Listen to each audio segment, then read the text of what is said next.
Hello, and welcome. I'm so glad you're here. If you've arrived feeling a little tired, a little worn from the day, that's perfectly all right. You don't need to do anything at all right now. You can simply settle in, let your shoulders drop, and allow yourself to be still. Tonight, we're going to take a quiet journey together into the world of ice formations. Those beautiful, patient structures that form in silence across our planet. Ice is one of nature's most calming creations, and there's something deeply soothing about the way it grows, the way it holds light, the way it transforms water into something delicate and enduring. If you enjoy these gentle explorations, you're welcome to follow along for more, but there's no pressure at all. Just rest, just listen, and let's begin. Ice, at its heart, is simply water that is slowed down.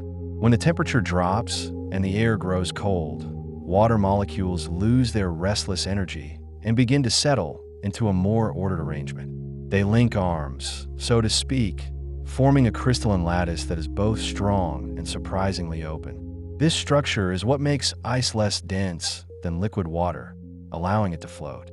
And because it floats, lakes and rivers freeze from the top down, creating an insulating layer that protects the life below.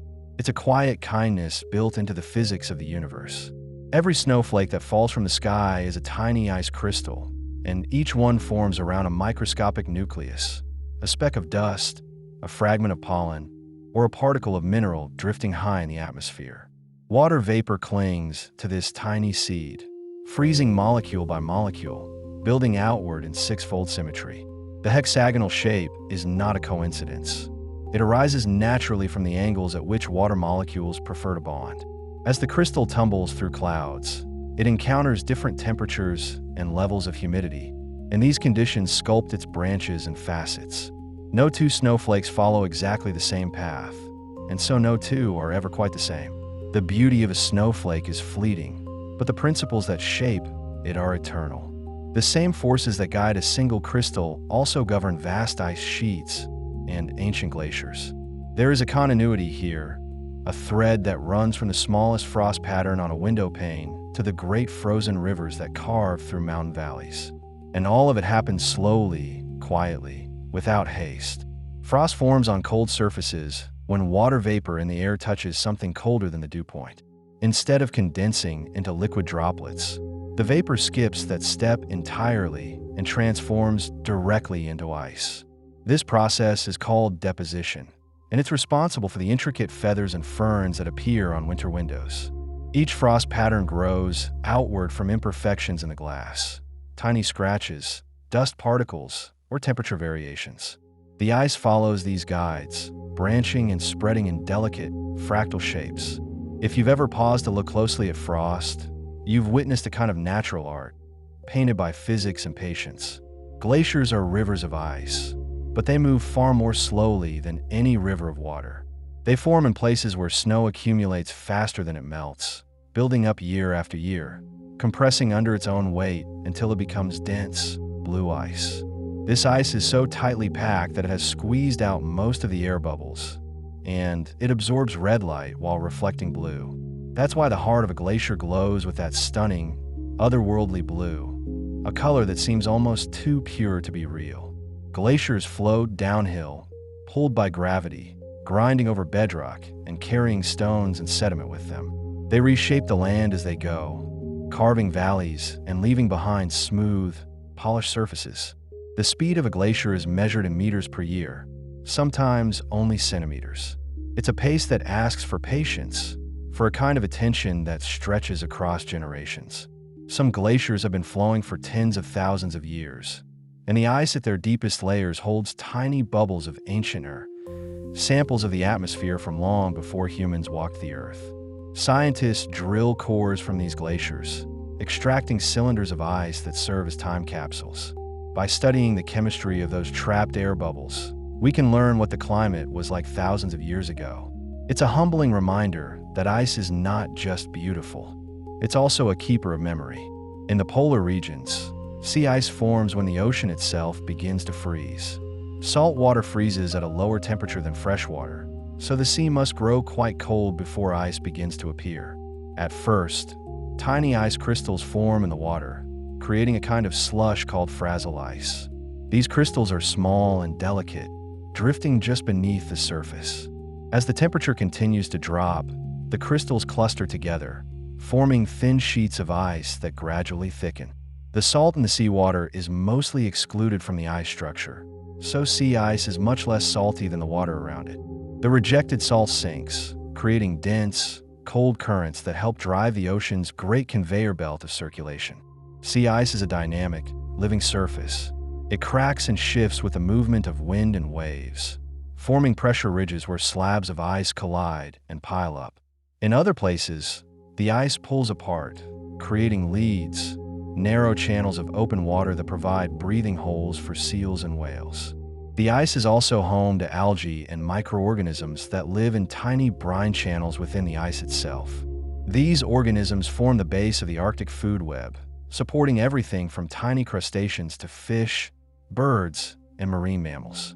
The ice, in other words, is not a barren wasteland. It's a habitat, a foundation for life in one of the planet's most extreme environments.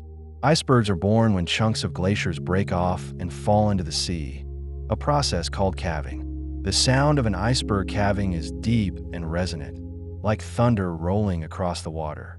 Once adrift, an iceberg begins a slow journey, carried by ocean currents and winds.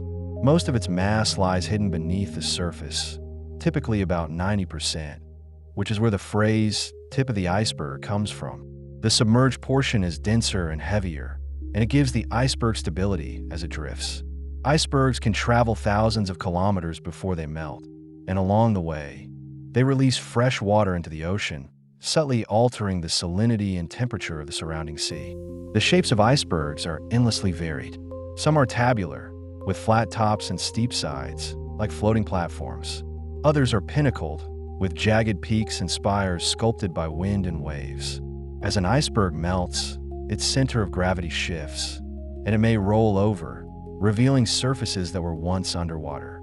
These newly exposed faces are often smooth and vividly blue, polished by the sea. Watching an iceberg is a meditation in impermanence. It is magnificent and massive, yet it is always dissolving, always returning to the ocean. Ice can also form underground, hidden from view, in a phenomenon known as permafrost. Permafrost is soil, rock, or sediment that remains frozen for at least 2 consecutive years. It exists in polar regions and high mountain areas, where the ground temperature stays below freezing year-round. Within permafrost, ice can take many forms: solid layers, scattered crystals, or massive wedges that grow over centuries. These ice wedges form when water seeps into cracks in the ground and freezes, expanding and widening the crack bit by bit, year after year. Over time, the wedges can grow several meters wide and reach deep into the earth. Permafrost holds an enormous amount of carbon, dead plant material, and organic matter that has been frozen for thousands of years. As long as it stays frozen, that carbon remains locked away. But if the permafrost thaws, microbes begin to break down the organic material, releasing carbon dioxide and methane into the atmosphere. This is one of the quieter, slower feedbacks in the climate system, but it's significant. The ice beneath the ground, invisible and silent, plays a role in the balance of gases that wrap around our planet. In some places, permafrost creates strange and beautiful features on the surface. Pingos are hills with cores of ice, pushed up by the pressure of freezing groundwater. They can rise tens of meters high and last for centuries. When a pingo eventually collapses, it leaves behind a circular depression that may fill with water, forming a pond. These ponds are scattered across the Arctic tundra, small blue eyes staring up at the sky, each one a remnant of ancient ice. Ice can also be found in caves, where it forms in darkness and stillness. Ice caves occur in places where cold air becomes trapped, or where glaciers flow into hollow spaces in the rock. Inside these caves, ice takes on fantastical shapes: columns, curtains, and frozen waterfalls. The temperature inside an ice cave is remarkably stable, and some ice formations within them are hundreds or even thousands of years old. Walking into an ice cave is like stepping into a frozen cathedral, where every surface gleams and the air is sharp and pure. There are also caves carved by ice, rather than filled with it. Glacier caves form when meltwater flows beneath a glacier, carving tunnels and chambers through the ice. These passages are temporary and ever-changing, reshaped each summer by the flow of water. The walls of a glacier cave glow with that same deep blue light, and the ceiling is ribbed and sculpted by the movement of water and ice. It's a hidden world, accessible only briefly, and always on the verge of transformation. High in the atmosphere, ice crystals form clouds. Cirrus clouds, those thin, wispy streaks that appear on clear days, are made entirely of ice. They form at altitudes where the air is extremely cold, and the ice crystals within them are tiny and delicate. These clouds can create optical phenomena, halos, sundogs, and arcs of light, when sunlight passes through the crystals and is refracted. The geometry of the ice determines the angles and colors of these displays. A halo around the sun or moon is a sign that ice crystals are drifting overhead, bending light into a perfect circle. Ice storms occur when rain falls through a layer of cold air near the ground and freezes on contact with surfaces. The result is a coating of clear ice, called glaze, that covers everything: trees, power lines, roads, and rooftops. The ice is smooth and heavy, and it clings tightly. While ice storms can be dangerous, they also transform the landscape into something otherworldly. Every branch and blade of grass becomes encased in glass, and when the sun comes out, the world sparkles as if it's been dipped in crystal. Rime ice is different. It forms when supercooled water droplets in fog or clouds freeze instantly upon contact with a cold surface. The result is a rough, opaque coating that builds up on the windward side of objects, fences, tree branches, and mountain rocks. Rime ice often grows into delicate, feathery structures that point into the wind, recording the direction of the breeze. It's a kind of frozen evidence, a signature left by the air itself. In the highest mountains, ice takes the form of seracs, towering blocks and pillars that form in the chaotic, fractured sections of glaciers. Seracs are created when a glacier flows over uneven terrain, stretching and cracking as it moves. They can be as tall as buildings, and they are inherently unstable, shifting and collapsing without warning. Climbers navigate around them with caution and respect. Seracs are a reminder that ice, for all its stillness, is always in motion, always responding to the forces acting upon it. There are also ice shelves, vast floating platforms of ice that extend from the edges of ice sheets into the sea. Ice shelves are fed by glaciers flowing down from the interior of a continent, and they can be hundreds of meters thick. The largest ice shelves, found in Antarctica, cover areas the size of small countries. They float on the ocean, but they remain attached to the land, and they act as a kind of buttress, slowing the flow of glaciers behind them. When an ice shelf breaks apart, the glaciers that fed it can accelerate, flowing more quickly into the sea. Underneath the ice shelves, there is a hidden ocean. The water is cold and dark, but it's not lifeless. Currents flow beneath the ice, bringing nutrients and oxygen. In recent years, scientists have drilled through ice shelves and lowered cameras into the water below, discovering fish, invertebrates, and other creatures living in this extreme environment. Life, it seems, finds a way even in the coldest, most isolated places. Ice can also exist in forms that seem almost magical. Needle ice, also called frost flowers, forms when water in the soil freezes and expands, pushing up thin columns of ice that lift the soil with them. These delicate needles can be several centimeters tall, and they often appear in the early morning, only to melt away as the sun rises. They look like tiny forests of ice, fragile and fleeting. There are ice spikes, too, small, pointed projections that sometimes form on the surface of ice cube trays in a freezer. They occur when water freezes from the outside in, trapping a small amount of liquid water in the center. As the remaining water freezes and expands, it's forced upward through a tiny hole in the ice, forming a spike. It's a quirky, unexpected phenomenon, a reminder that even in the controlled environment of a kitchen, ice has surprises. Lake ice is a world of its own. When a lake begins to freeze, the ice forms in layers, each one recording the conditions at the time it froze.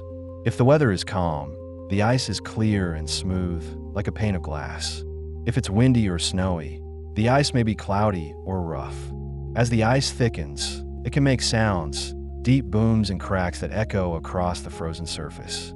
These sounds are caused by the ice expanding and contracting with changes in temperature. It's a voice of sorts, the lake speaking in the language of ice. In some northern lakes, methane gas bubbles up from decaying organic matter on the lake bed. When the lake freezes quickly, these bubbles become trapped in the ice, forming stunning patterns of white disks and columns suspended in the clear ice. The bubbles are frozen in time, held in place until the ice melts in spring. Photographers travel great distances to capture images of these bubble patterns, and it's easy to see why. They're beautiful, strange, and oddly hypnotic. Anchor ice is a type of ice that forms on the bottom of rivers and streams, rather than on the surface. It occurs when the water is supercooled, chilled below the freezing point but still liquid, and then comes into contact with rocks or other objects on the riverbed. The ice forms quickly, anchoring itself to the bottom. Anchor ice can lift stones and even small boulders as it grows, rearranging the stream bed in ways that seem impossible. It's a hidden process, happening beneath the flowing water, unseen but powerful. Fragile ice, which we touched on earlier, also forms in rivers. It consists of tiny, needle-like crystals that form in turbulent, supercooled water. Fragile ice gives the water a slightly thickened, oily appearance, and it can accumulate in large masses that clog intake pipes and other structures. Despite the challenges it can cause, fragile ice is fascinating, a form of ice that exists in motion, swirling and drifting with the current. Ice can even form in the desert. In the high, cold deserts of places like Antarctica's dry valleys, ice exists in the form of ancient glaciers and subsurface ice. These valleys receive almost no snowfall, and the ice that exists there is incredibly old, some of it dating back millions of years. The landscape is stark and barren, but beneath the surface, the ice holds clues to past climates and ancient life. Scientists study these ice deposits as analogs for the polar ice caps of Mars, trying to understand how ice behaves in extreme, arid conditions. There are also ice lenses, thin layers of ice that form within soil when water migrates toward a freezing front and freezes in place. Ice lenses can cause the ground to heave and buckle, creating uneven surfaces and damaging roads and foundations. But they also play a role in shaping the landscape, contributing to processes like solifluction, where waterlogged soil slowly flows downhill over frozen ground. It's a slow, creeping movement, almost imperceptible, but over time it can reshape hillsides and valleys. In the high Arctic, ice can form structures called ice flowers. These are not the same as frost flowers on soil. Rather, they are delicate, crystalline formations that grow on the surface of newly formed sea ice. Ice flowers form when water vapor escapes from the thin ice and freezes in the cold air above it, creating intricate, branching crystals that look like blooms. They're incredibly fragile and short-lived, but they're also important. Ice flowers can concentrate salt and other chemicals from the seawater, and they may play a role in atmospheric chemistry, releasing particles that affect cloud formation. Ice also exists in the form of alpha ice, also known as icing. Alpha ice forms when groundwater or river water seeps to the surface in winter and freezes in layers, building up thick sheets of ice in valleys and riverbeds. Alpha ice can persist well into the summer, and it can be several meters thick. It's a seasonal feature, appearing each winter and slowly melting away as the weather warms. In some places, alpha ice is so predictable that it has shaped human activity. Roads are routed around it, and communities plan for its presence. Ice can also be found in the form of ice wedges and patterned ground. In the Arctic tundra, the ground often displays striking geometric patterns, polygons, circles, and stripes, formed by repeated freezing and thawing. Ice wedges grow in the cracks between these polygons, and over centuries, they create a network of ice veins beneath the surface. From above, the patterns look almost intentional, as if someone has drawn lines across the landscape. But they're entirely natural, the result of ice and soil interacting over long periods of time. There are also ice cores, which we mentioned before, but they deserve more attention. Ice cores are cylindrical samples drilled from ice sheets and glaciers. and they're one of the most valuable tools we have for understanding past climates. Each layer of ice in a core represents a year of snowfall, and by counting the layers, scientists can date the ice. Trapped within the ice are bubbles of ancient air, dust particles, pollen, and even volcanic ash. By analyzing these materials, researchers can reconstruct temperature, atmospheric composition, and volcanic activity going back hundreds of thousands of years.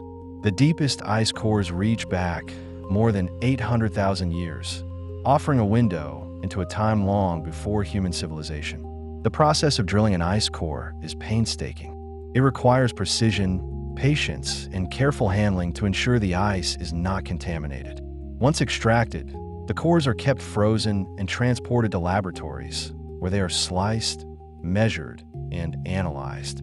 Each core is a treasure trove of information, a physical record of Earth's climate history written in ice. Ice also plays a role in shaping coastlines. In polar regions, icebergs and sea ice can scour the ocean floor, dragging across the bottom and leaving grooves and furrows in the sediment. This process, called ice scouring, can disturb marine habitats, but it also creates new niches and opportunities for life. The scoured areas are often recolonized quickly by organisms that thrive in disturbed environments. Ice can also protect coastlines. In winter, sea ice acts as a buffer, absorbing the energy of waves and reducing coastal erosion. Communities in the Arctic have long relied on sea ice for protection, and as the climate warms and sea ice diminishes, some coastlines are experiencing increased erosion and storm damage. The ice, in its presence and absence, shapes the relationship between land and sea. There are also ice jams, blockages that form in rivers when chunks of ice accumulate and create a dam. Ice jams can cause flooding upstream as water backs up behind the blockage, and they can also lead to sudden, dramatic floods downstream when the jam breaks apart. Ice jams are most common during the spring thaw, when river ice begins to break up and flow downstream. They're unpredictable and powerful, a reminder that ice, even as it melts, can exert tremendous force. Ice also exists in the form of glacial flour, fine sediment ground down by glaciers as they move over bedrock. When this sediment is carried by meltwater into rivers and lakes, it gives the water a distinctive milky, turquoise color. Glacial lakes are often stunningly beautiful, their waters glowing with an otherworldly hue. The color comes from the way light scatters off the tiny particles suspended in the water. It's a visual signature of glacial activity, a sign that ice is at work upstream. In some places, ice forms in caves not as static formations, but as flowing features. Ice stalactites and stalagmites can grow in ice caves, formed by dripping water that freezes as it falls or accumulates. These formations grow slowly, layer by layer, and they can be remarkably delicate. Some ice caves also contain frozen waterfalls, where flowing water has been stopped mid-cascade, turned to ice in an instant. These frozen falls are silent and still, yet they hold the memory of movement.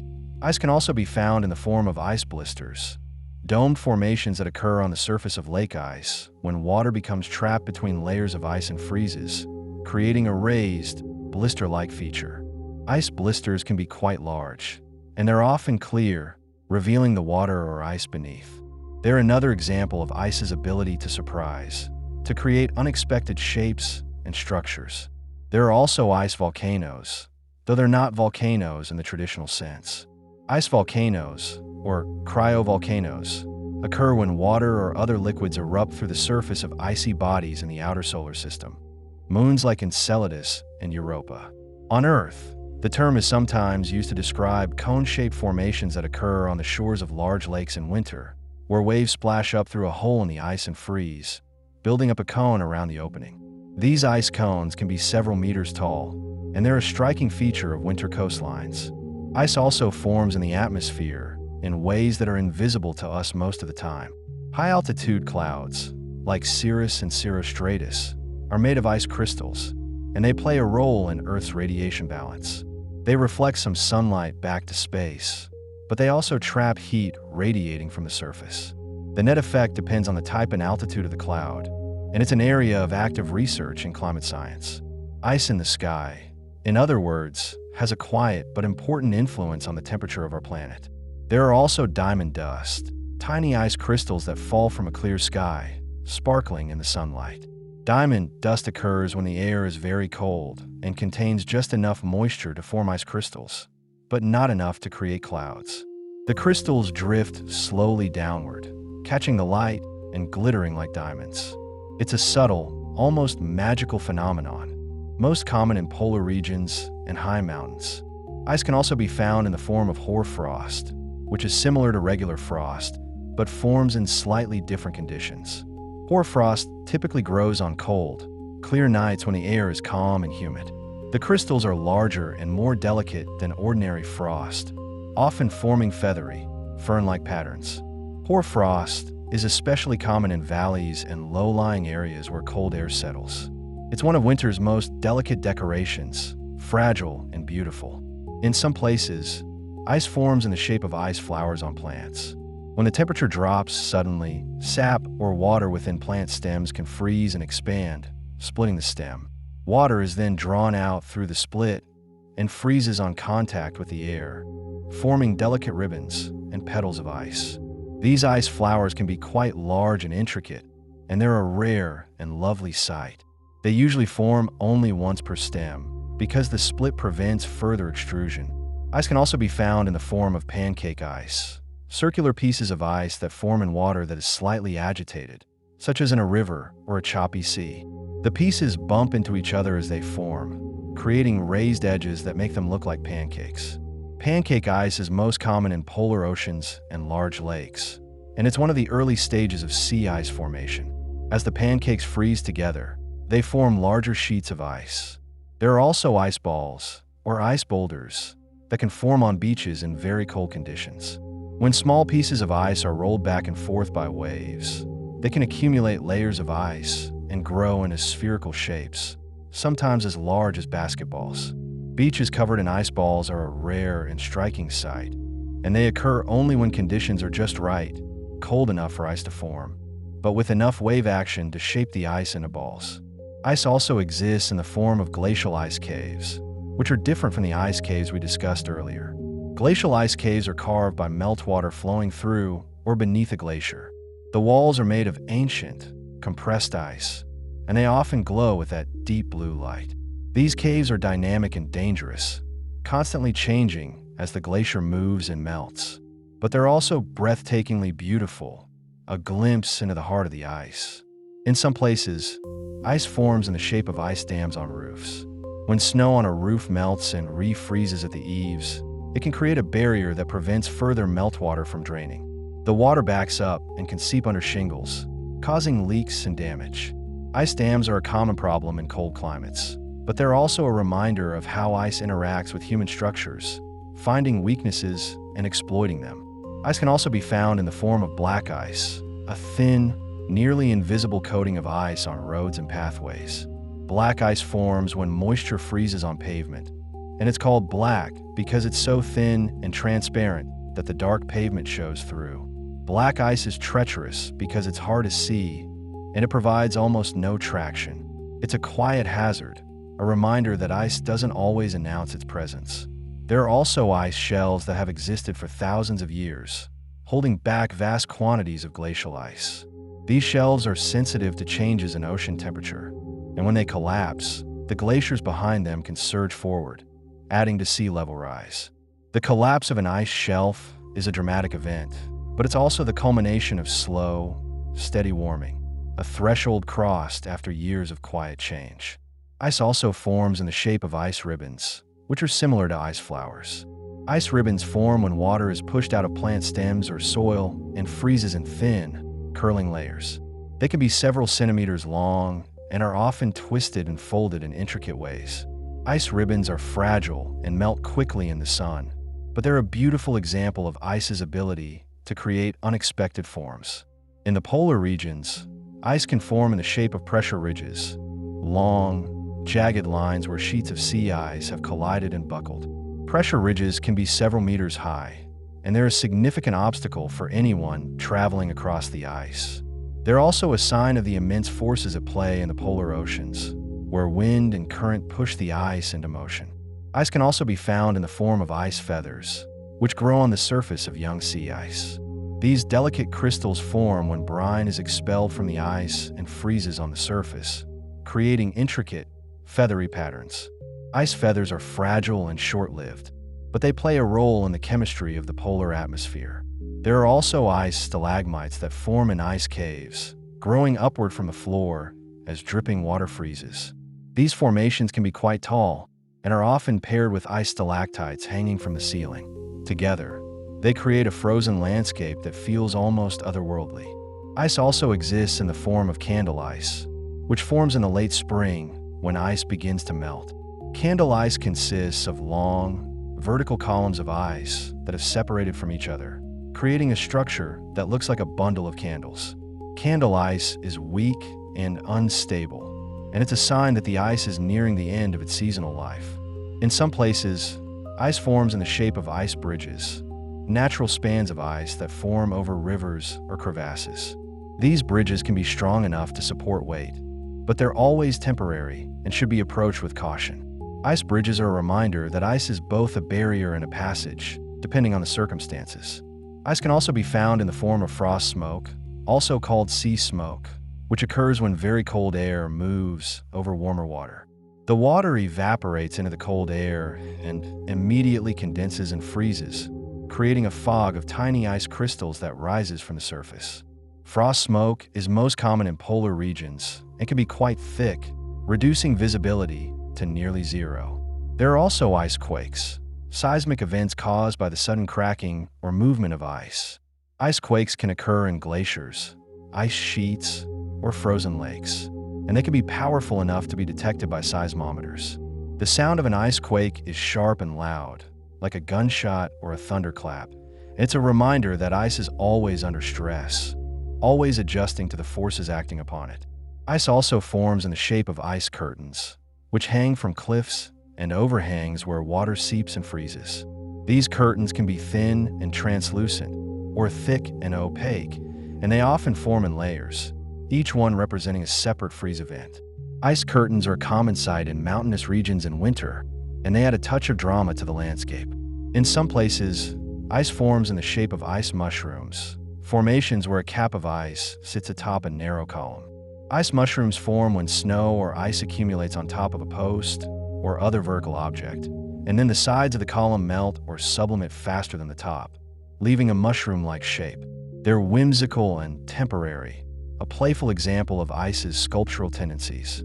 Ice can also be found in the form of ice fog, a type of fog composed of tiny ice crystals rather than water droplets.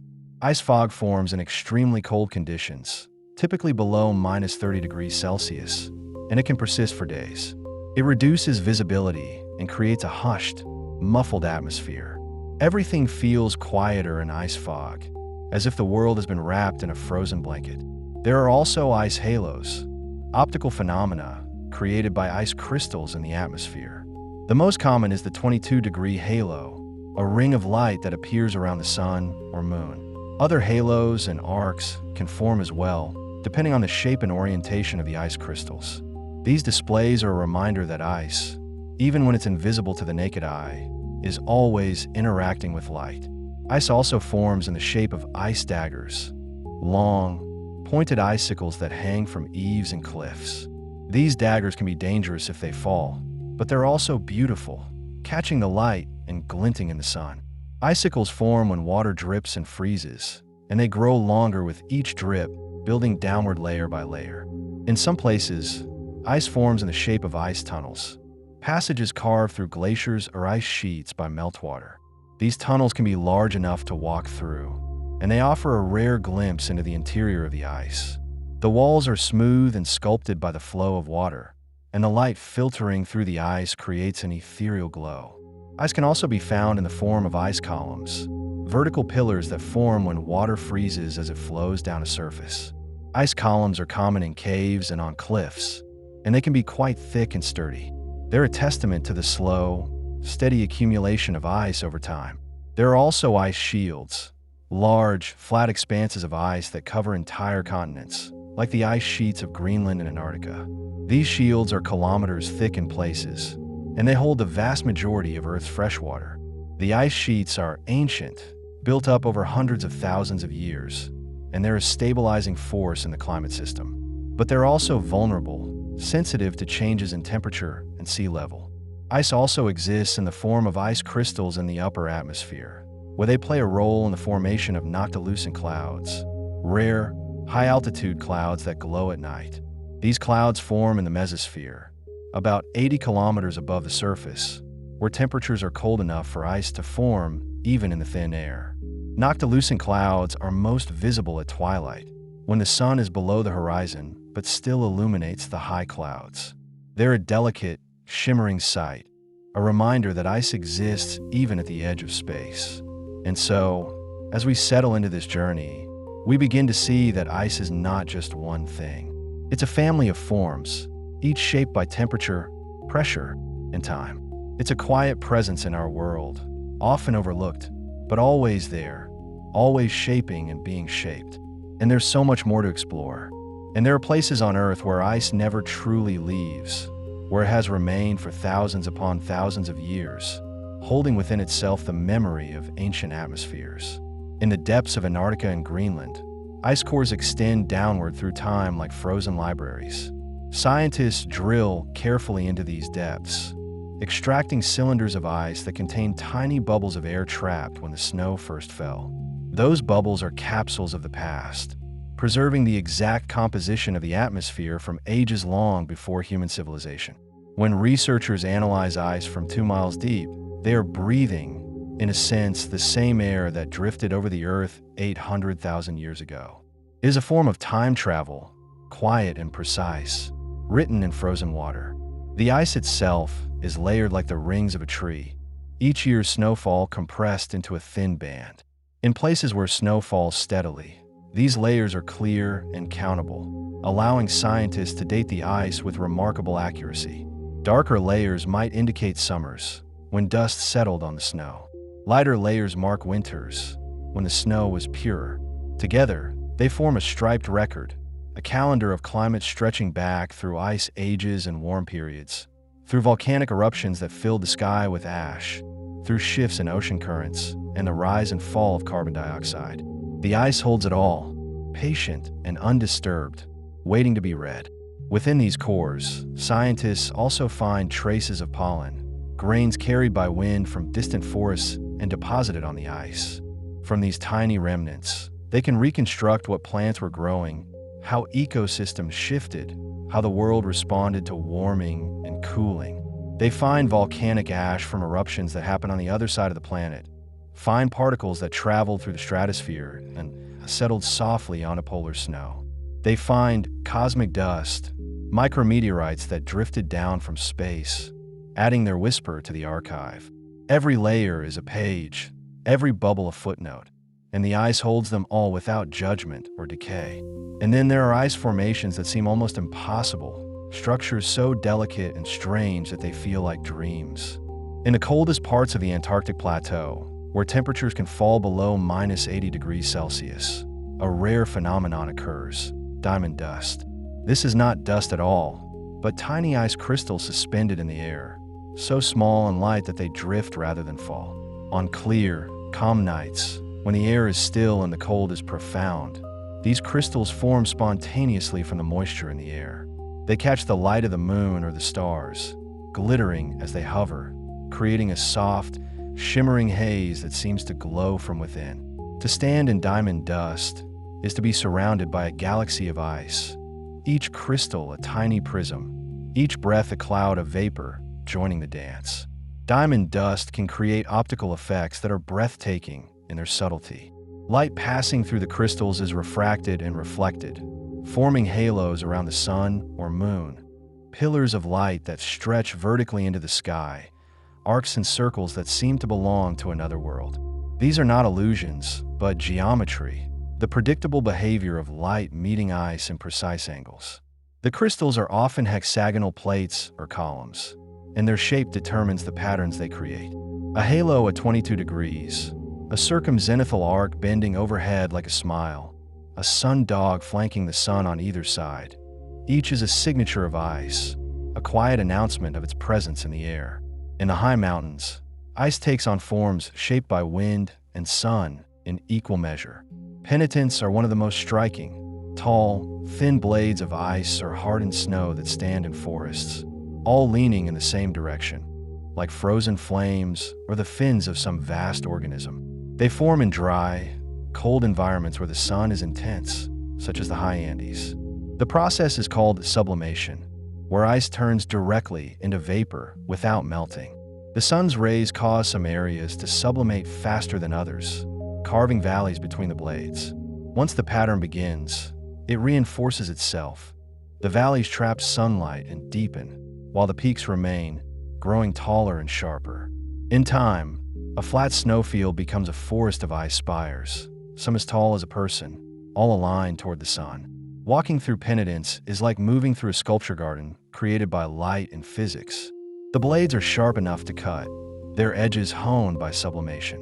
The air between them is still and cold, and sound behaves strangely, absorbed by the ice or reflected in unexpected directions.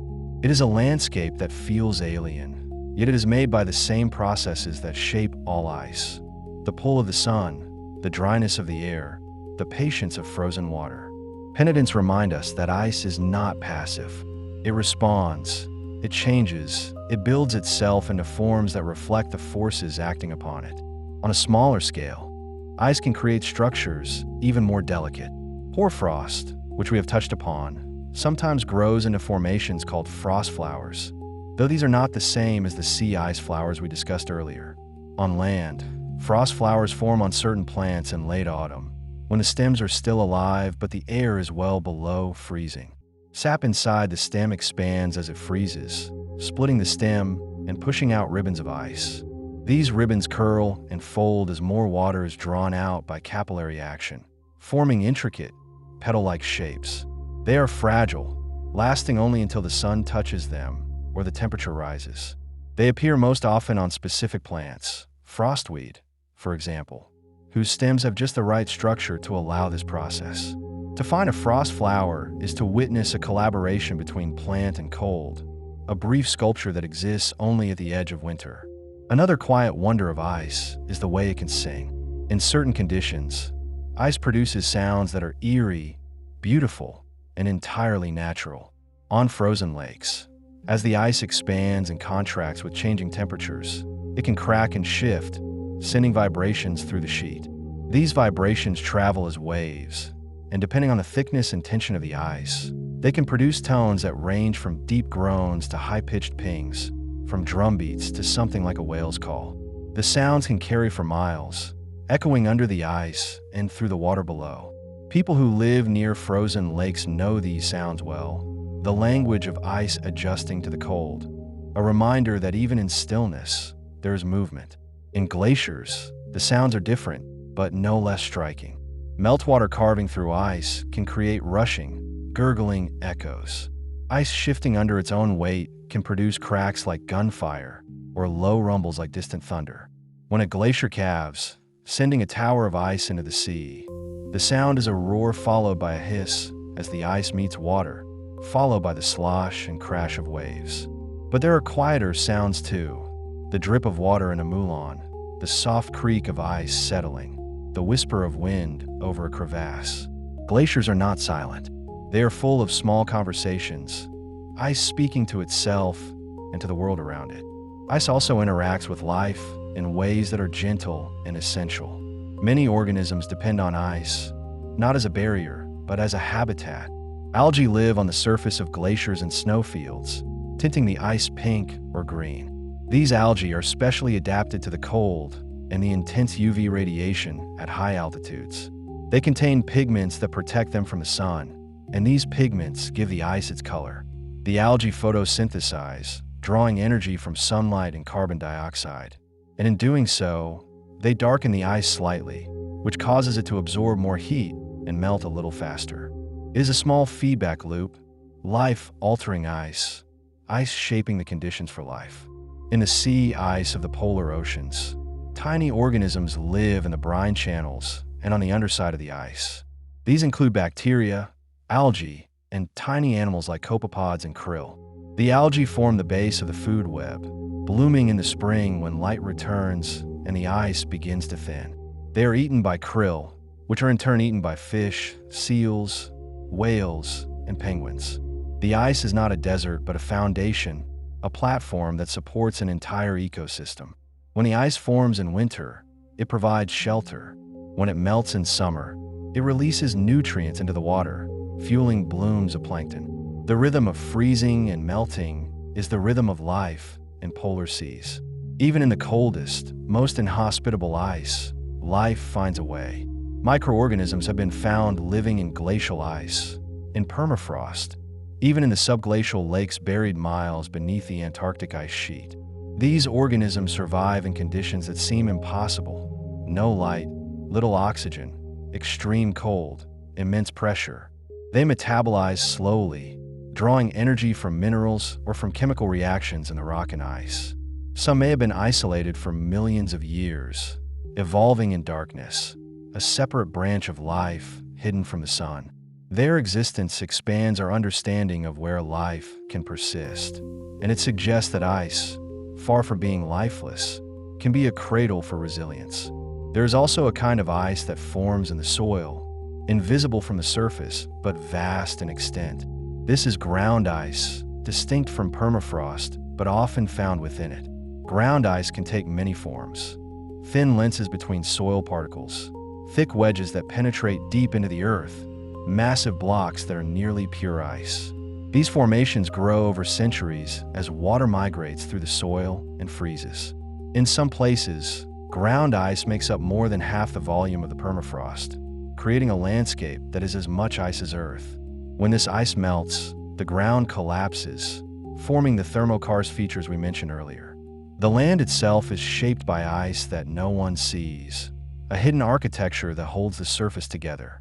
In the far north, there are ice cellars, traditional storage spaces dug into the permafrost by indigenous communities. These cellars remain frozen year-round, providing a natural refrigerator for food. They are examples of how people have lived in harmony with ice, using its constancy as a resource. The walls of these cellars are lined with ice and frozen soil, and the air inside is cold and still. Food stored there can last for months, preserved by the same cold that shapes the land. It is a practical relationship, built on knowledge passed down through generations, a quiet partnership between humans and the frozen ground. Ice also has a way of preserving things far beyond food. In Siberia, the permafrost has yielded the bodies of woolly mammoths, some so well preserved that their fur, skin, and even stomach contents remain intact. These animals died tens of thousands of years ago, and the cold has held them almost unchanged, a window into a world that no longer exists. Scientists study these remains to learn about the mammoth's diet, their health, their genetics, even the bacteria that lived in their guts. The ice has kept everything, a museum without walls, a testament to the power of cold to stop time.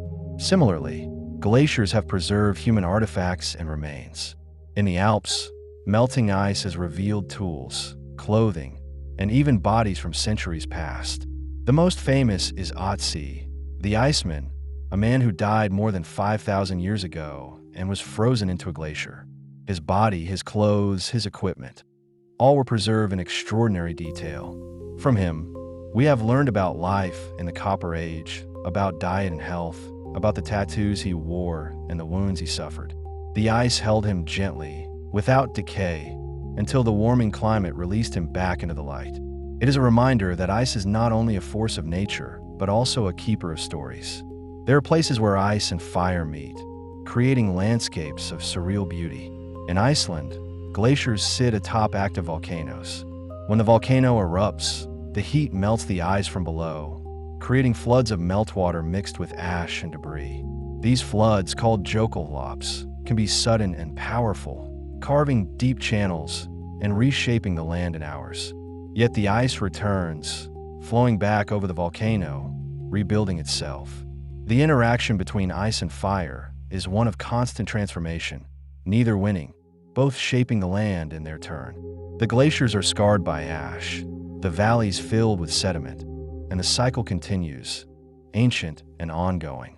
Underneath some glaciers, the The heat of the Earth creates subglacial lakes, bodies of water trapped between ice and rock. Lake Vostok in Antarctica is one of the largest, buried beneath nearly 4 kilometers of ice. It has been sealed off from the surface for millions of years, a dark, cold ocean beneath the frozen continent. Scientists believe it may contain unique forms of life, organisms adapted to the extreme conditions. Drilling into such lakes is done with great care to avoid contaminating them, and each discovery adds to our understanding of hidden worlds. The ice above is a seal, a barrier, and a protector, preserving what lies beneath. Ice can also create optical effects that transform the landscape. When sunlight passes through ice crystals in the atmosphere, it can produce phenomena like sundogs, halos, and light pillars. Sundogs, or parhelia, appear as bright spots on either side of the sun, often colored like rainbows. They form when hexagonal ice crystals in the air are oriented horizontally, refracting the sunlight at a specific angle. Halos are rings of light around the sun or moon, created by light passing through randomly oriented crystals. Light pillars are vertical shafts of light, caused by flat ice crystals reflecting light like tiny mirrors. These effects are not rare, but they require the right conditions: cold air, high humidity, and the presence of ice crystals. When they occur, they turn the sky into a canvas, a display of geometry and light.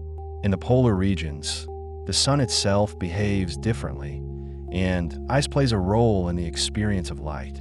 During the polar night, the sun does not rise for weeks or months, and the world is lit only by the moon, stars, and sometimes the aurora. The ice reflects what little light there is, amplifying it, creating a landscape that glows faintly even in darkness. Snow and ice can reflect up to 90% of the light that strikes them, a property called albedo. This high reflectivity means that polar regions are brighter than they would otherwise be, and it also means that they absorb less heat, reinforcing the cold. The ice creates its own climate, its own light, its own world. When the sun returns after the polar night, it does so gradually, skimming the horizon for days before fully rising. The light is soft and golden, stretched across the ice, casting long shadows and painting the snow in shades of pink and orange. This is the time when the ice seems most alive, most responsive to light. The surface glitters, the shadows deepen, and the world is transformed. It is a daily reminder that ice is not static, but dynamic, always interacting with its environment, always reflecting and refracting, always part of a larger dance. There's also a kind of ice that forms in the atmosphere itself, not as snow or hail, but as thin, invisible layers. At high altitudes, the air is so cold that water vapor can freeze directly onto particles of dust or pollution, forming tiny ice crystals.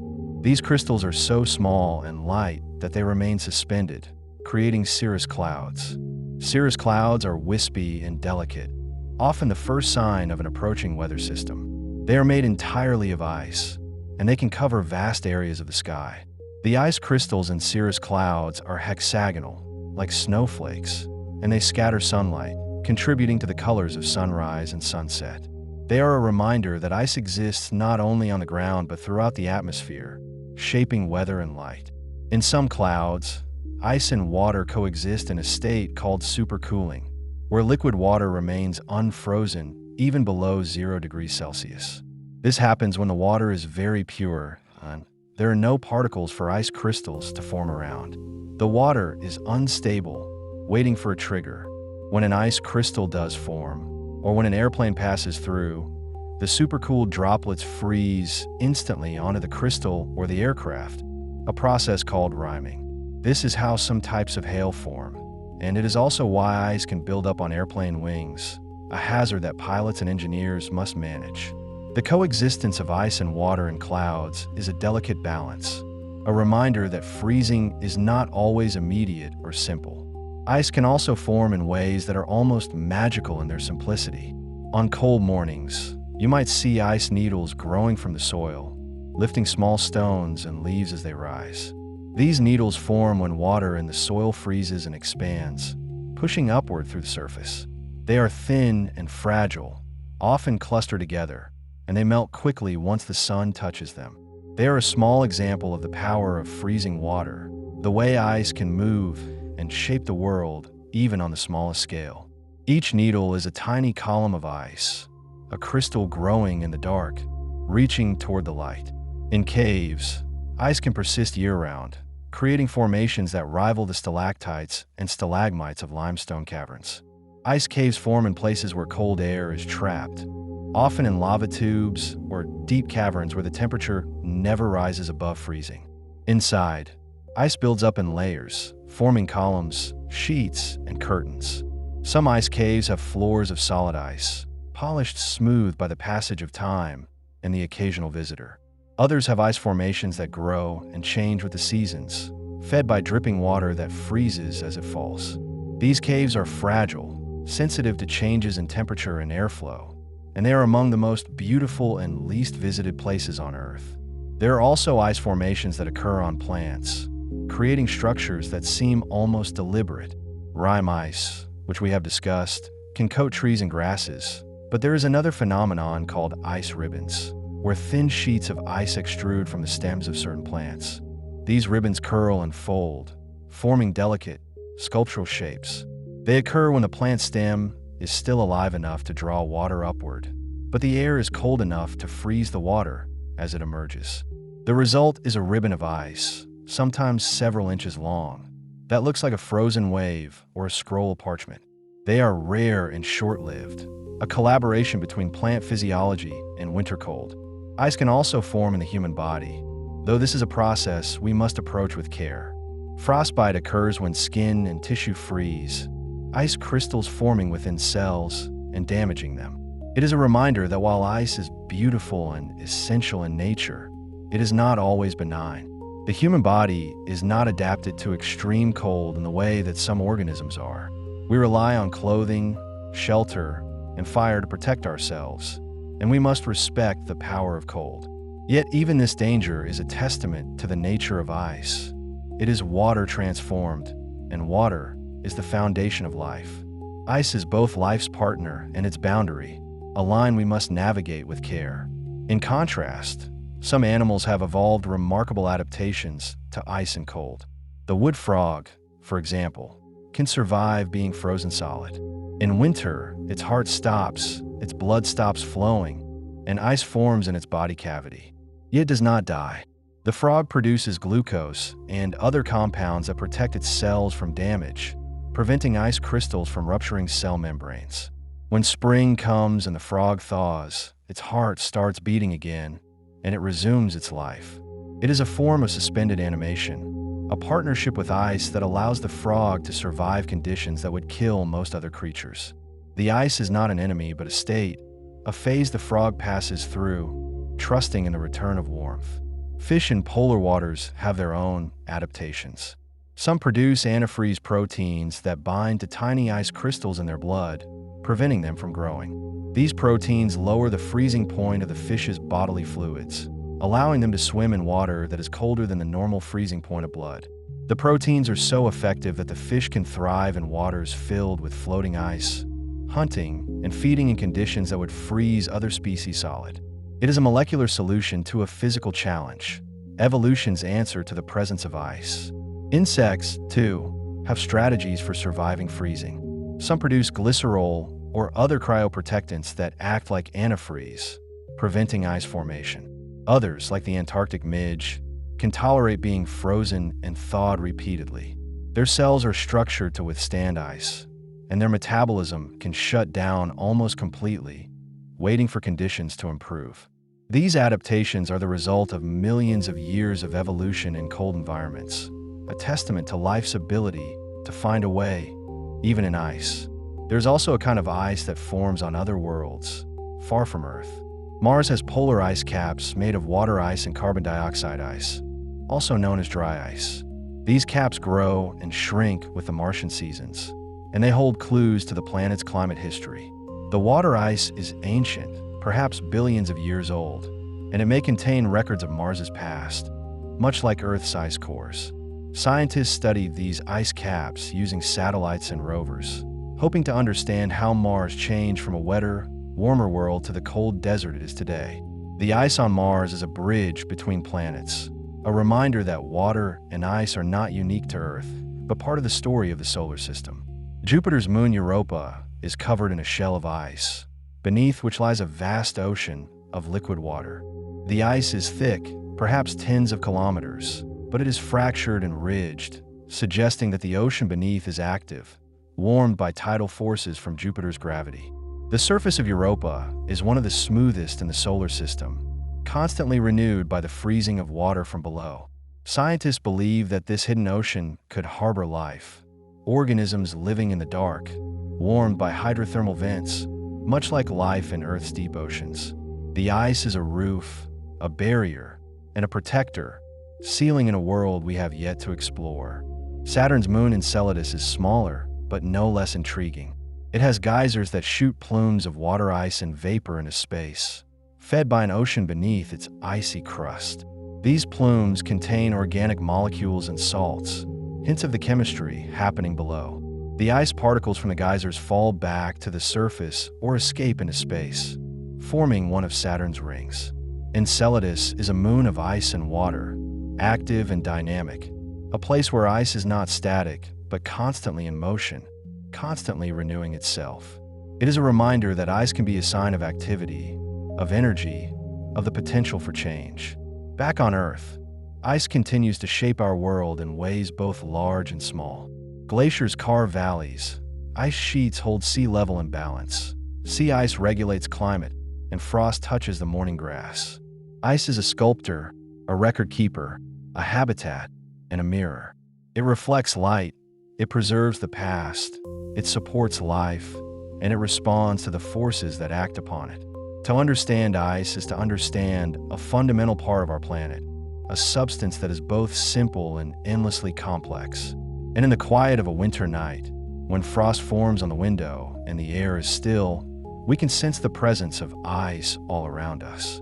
It is in the clouds above, the ground below, the breath we exhale. It is ancient and immediate, vast and intimate. It asks nothing of us but attention, and in return, it offers beauty, mystery, and a glimpse into the workings of the world. Ice is water at rest, water transformed, water waiting. It is a pause in the cycle, a moment of stillness, a form that holds and releases, that shapes and is shaped. And in that stillness, there is peace. The story continues deeper into the realm of frozen water, exploring how ice interacts with light in quiet, beautiful ways. When sunlight passes through ice crystals suspended in the atmosphere, it bends and reflects according to the precise geometry of each crystal face. This creates halos around the sun and moon, circles of soft light that appear on cold, clear days when the air itself holds millions of tiny frozen prisms. These halos form at specific angles, 22 degrees being the most common, because that is the angle determined by the hexagonal structure of ice itself. The phenomenon is gentle, predictable, and entirely natural, a collaboration between the architecture of frozen water and the path of light through space. Sometimes, when conditions align, just so, you might see sundogs, also called parhelia, bright spots of light that appear on either side of the sun. They glow softly, often tinged with color, like small companion suns keeping watch. Sundogs form when plate-shaped ice crystals float horizontally in the air, their flat faces parallel to the ground, refracting sunlight toward your eyes. The effect is calm and symmetrical, a reminder that even the sky follows patterns we can understand. On the coldest days, when the air is filled with ice, the world becomes a gallery of optical wonders, each one rooted in the quiet logic of crystal geometry. There are also pillars of light, vertical beams that stretch above or below the sun or moon, especially near sunrise or sunset. These form when ice crystals act like tiny mirrors, reflecting light in a column. The crystals wobble gently as they fall, but their flat faces remain mostly horizontal, creating a soft, glowing pillar that seems to connect the earth and sky. It is a silent phenomenon, requiring no sound, no motion beyond the slow drift of ice through air. Watching a light pillar is like witnessing a bridge made of nothing but geometry and photons, a structure that exists only because water has frozen and light has traveled. In the very coldest places, ice can form directly from water vapor in the air, a process called deposition, skipping the liquid phase entirely. This is how frost flowers grow on the surface of young sea ice, delicate and intricate, blooming in the quiet hours of polar night.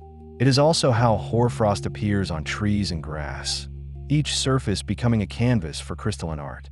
The process is slow, molecule by molecule, as water vapor finds a cold surface and settles into solid form. There is no hurry, no force, just the patient accumulation of structure.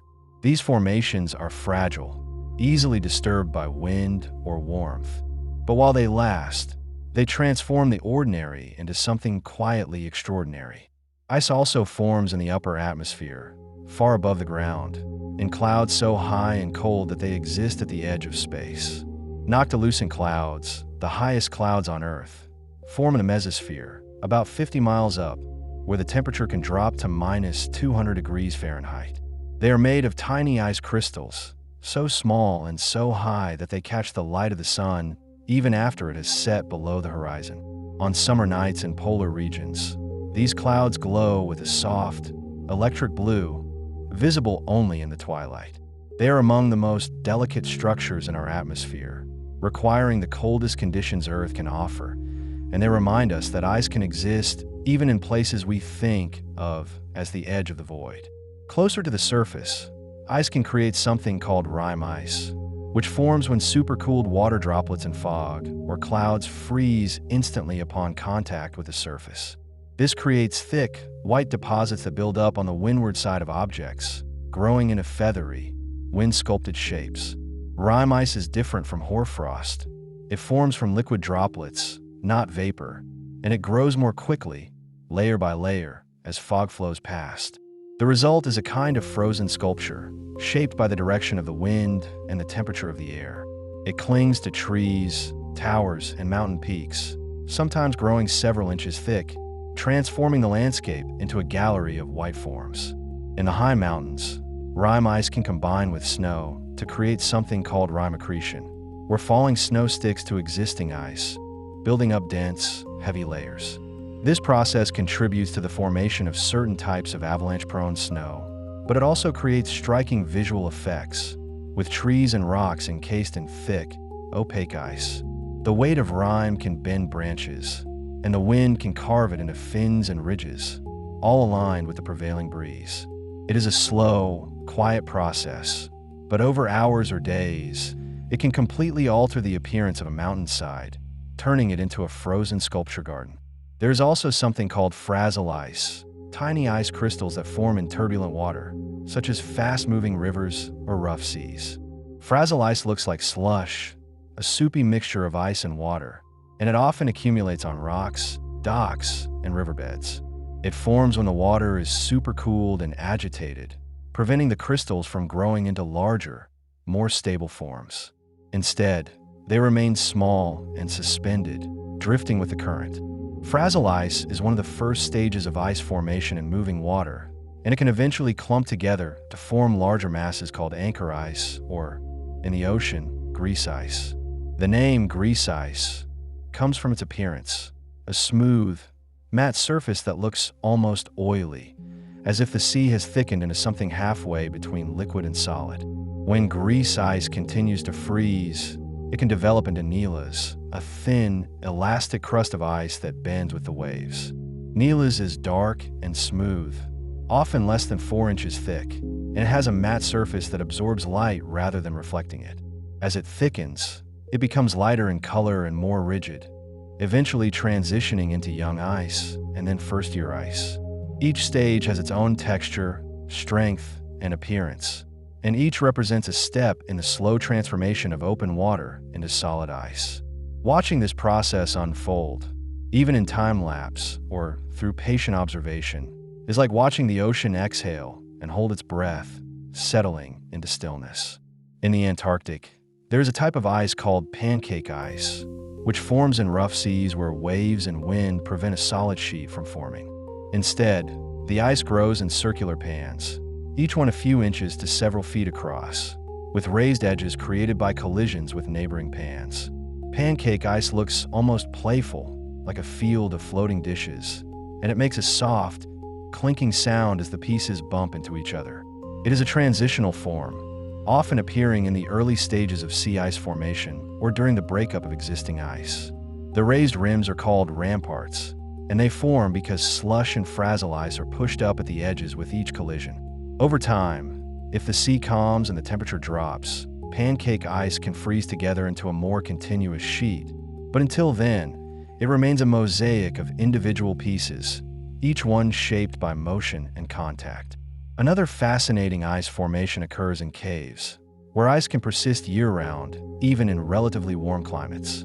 Ice caves form in places where cold air becomes trapped, often due to the shape and orientation of the cave.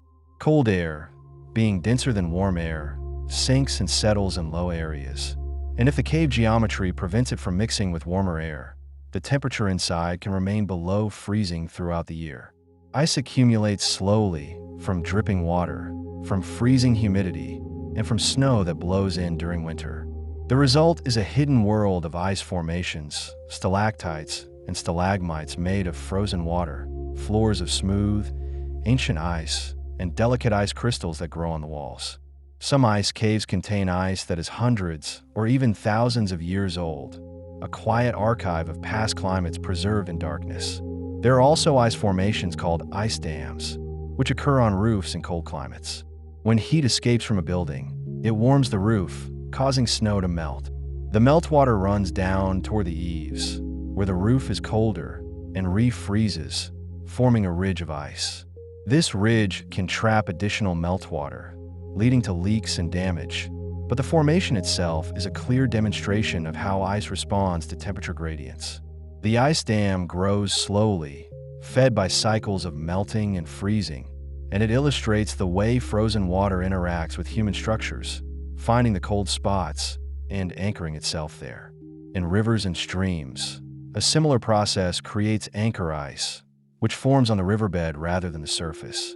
Anchor ice grows when the water is supercooled but still flowing, and it attaches to rocks, gravel, and vegetation at the bottom. It can lift stones and even small boulders as it grows, rearranging the streambed in quiet, invisible ways.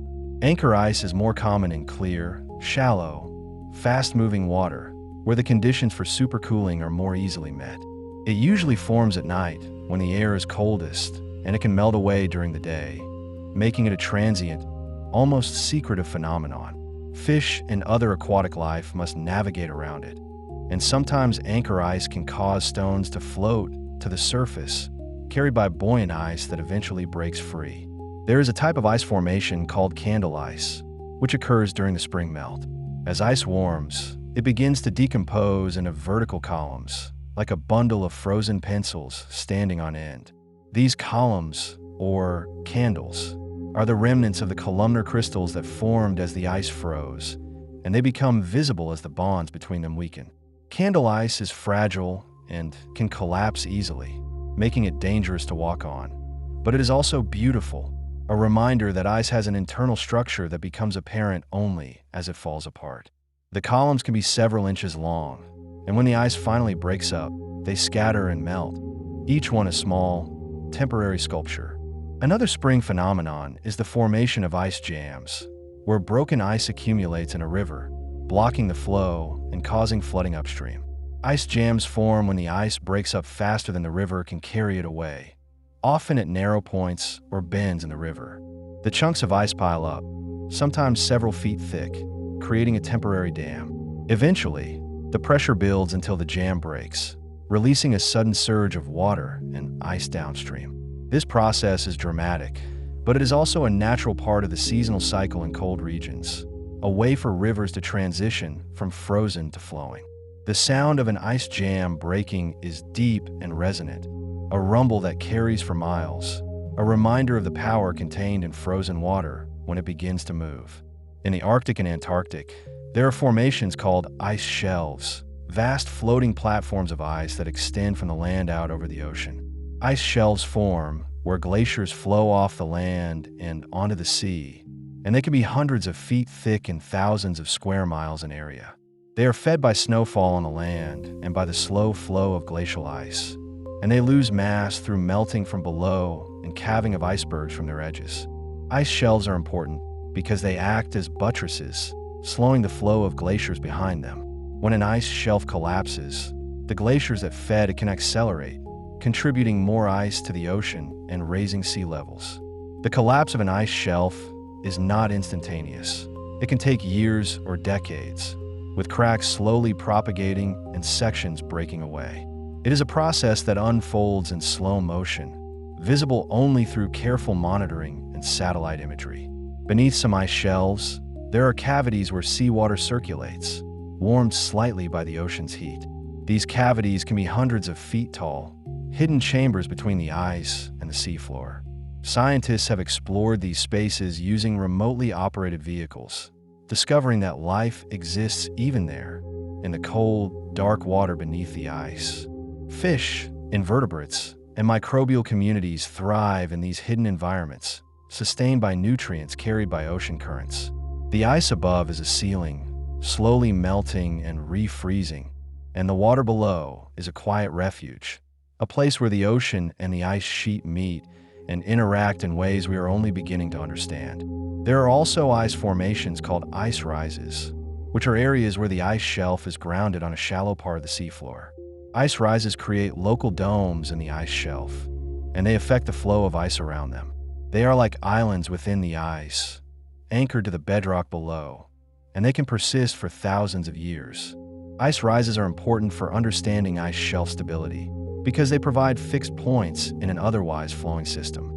Studying them helps scientists predict how ice shelves will respond to changes in climate and ocean temperature.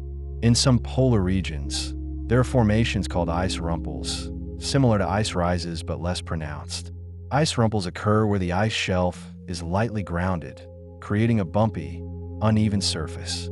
They are evidence of the complex interaction between the ice, the ocean, and the seafloor, and they show that even seemingly flat ice shelves have hidden topography.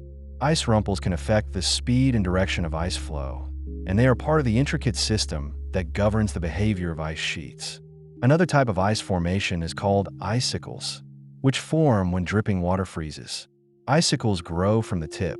As each drop of water travels down the outside of the icicle, cools, and freezes before it can fall. This process creates a hollow tube with a thin wall, and as more water flows, the icicle lengthens. The shape of an icicle is determined by the balance between the rate of water flow, the temperature, and the wind.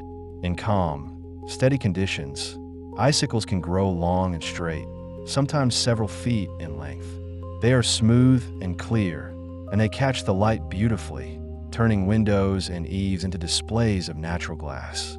Icicles are fragile, and they can fall suddenly, but while they hang, they are small monuments to the slow accumulation of frozen water. There's also a phenomenon called ice feathers, delicate structures that grow on the surface of thin ice or on cold objects. Ice feathers form when water vapor deposits directly onto ice, creating branching, feathery patterns. They are similar to hoarfrost, but more three-dimensional, with intricate, fern-like shapes. Ice feathers are rare and require very specific conditions, including high humidity, calm air, and surfaces that are just below freezing. They are among the most delicate ice formations, easily destroyed by a breath of wind or a touch. But for those who find them, they are a quiet gift, a reminder of the beauty that can emerge from simple physical processes. In the high Arctic, there are formations called ice massifs, large grounded icebergs that have become frozen into the sea ice. These icebergs can be hundreds of feet tall, and they remain in place for years, surrounded by shifting sea ice. They become landmarks, used by wildlife and human travelers alike, and they slowly erode, shaped by wind, waves, and melting.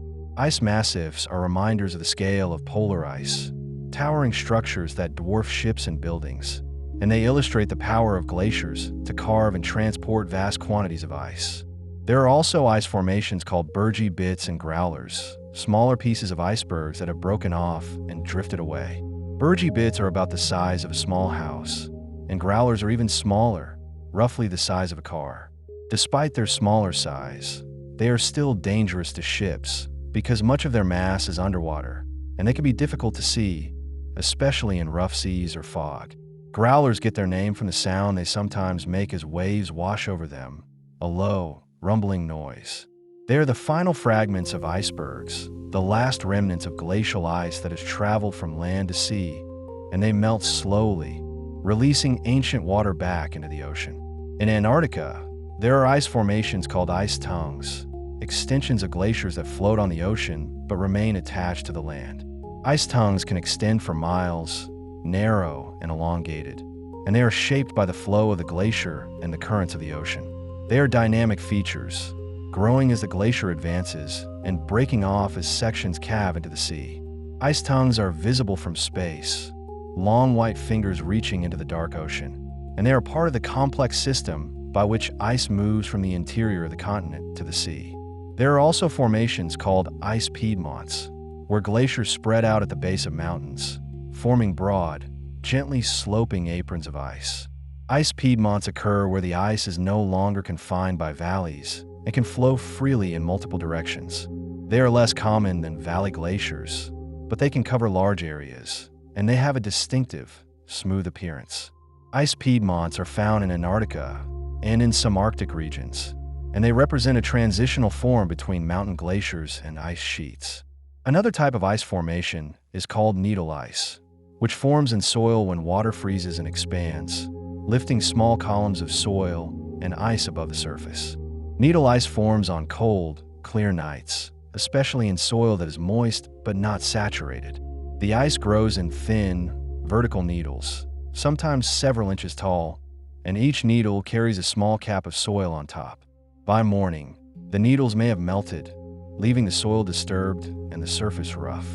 Needle ice is a small-scale phenomenon, but can affect plant roots and seedlings, and it contributes to soil erosion in some environments. It is also beautiful, a miniature forest of ice that appears overnight and vanishes with the sun. There are also ice formations called ice lenses, which form within soil or rock when water migrates toward a freezing front and accumulates in layers. Ice lenses can be thin or thick, and they can cause the ground to heave and crack as they grow. This process, called frost heaving, can damage roads, foundations, and other structures, but it is also a natural part of the freeze-thaw cycle in cold climates. Ice lenses are invisible until the ground is excavated, but their effects are visible in the landscape, in the form of frost boils, patterned ground, and other periglacial features. In some cold deserts, there are formations called ice cord mounds, small hills with a core of ice buried beneath a layer of soil and rock. These mounds form when ice accumulates underground, either from freezing groundwater or from buried snow, and the overlying sediment insulates it, allowing it to persist for years or even centuries. Ice cord mounds are found in places like the Canadian Arctic and Antarctica, and they are evidence of the complex interactions between ice, soil, and climate. They grow slowly, and they can collapse suddenly if the ice melts, leaving a depression in the ground. There are also ice formations called alph ice, which occur when groundwater seeps to the surface and freezes in layers, building up thick sheets of ice in valleys and riverbeds. Alph ice can be several feet thick and cover large areas, and it persists well into the summer, long after other ice has melted. It forms in places where groundwater is forced to the surface by pressure or by the freezing of the stream bed, and it grows layer by layer, each flood adding a new sheet of ice. Alph ice is common in Siberia and Alaska, and it is sometimes called icing in English. It is a striking feature of the landscape, a flat, white expanse that looks out of place in the otherwise bare terrain. In the Antarctic, there are formations called blue ice areas, regions where the surface ice is old, dense, and free of snow. Blue ice areas form where strong winds sweep away any new snow, exposing the underlying ice, which has been compressed over many years. The ice is blue because it is so dense that it absorbs all colors of light except blue, which is scattered back to your eyes. Blue ice areas are important for scientists because they are places where old ice is exposed at the surface, making it easier to study. They are also places where meteorites accumulate because the dark stones are easy to see against the blue ice, and the ice slowly brings them to the surface as it flows and sublimates. There are also ice formations called ice aprons, smooth, steep slopes of ice that cling to mountainsides. Ice aprons form where snow accumulates on a slope and compresses into ice. But the slope is too steep for a glacier to form. Instead, the ice clings to the rock, held in place by friction and cold temperatures. Ice aprons can be hundreds of feet tall, and they are often the starting point for avalanches. They are beautiful and dangerous, a reminder that ice can exist in places where it seems impossible, defying gravity through the simple force of cohesion. In some glaciers, there are formations called ice falls, steep sections where the glacier flows over a drop in the bedrock, creating a chaotic landscape of crevasses, seracs, and ice towers. Ice falls are among the most dangerous parts of a glacier because the ice is constantly shifting and collapsing. They are also among the most beautiful, with towering blocks of ice, deep blue crevasses, and intricate patterns of fracture and flow. Ice falls form because the glacier cannot bend smoothly over the steep terrain, so it breaks into blocks that tumble and slide downward. The movement is slow by human standards, but it is constant, and the ice fall is never the same from one day to the next. There are also ice formations called seracs, large blocks or towers of ice that form in ice falls or in other areas of intense glacier movement. Seracs can be as tall as buildings, and they are inherently unstable, prone to collapse without warning. They are named after a type of white cheese because of their blocky, crumbly appearance. Seracs are beautiful and terrifying monuments to the power of moving ice, and they are a reminder that glaciers are not static, but are constantly in motion, breaking and reforming as they flow. In some places, there are ice formations called ice caves within glaciers, tunnels and chambers carved by meltwater flowing through the ice. These caves are smooth and blue, with walls of clear, dense ice, and they can extend for hundreds of feet. They are temporary features, changing shape as the glacier melts and flows, and they can collapse without warning. Exploring an ice cave is like entering a cathedral made of frozen water, with light filtering through the ice and reflecting in shades of blue and white. The air inside is cold and still, and the sound of dripping water echoes softly. Ice caves are fragile and fleeting, but they offer a glimpse into the interior of a glacier, a hidden world of beauty and danger. There are also formations called cryoconite holes, small, cylindrical holes in the surface of a glacier, filled with water and sediment.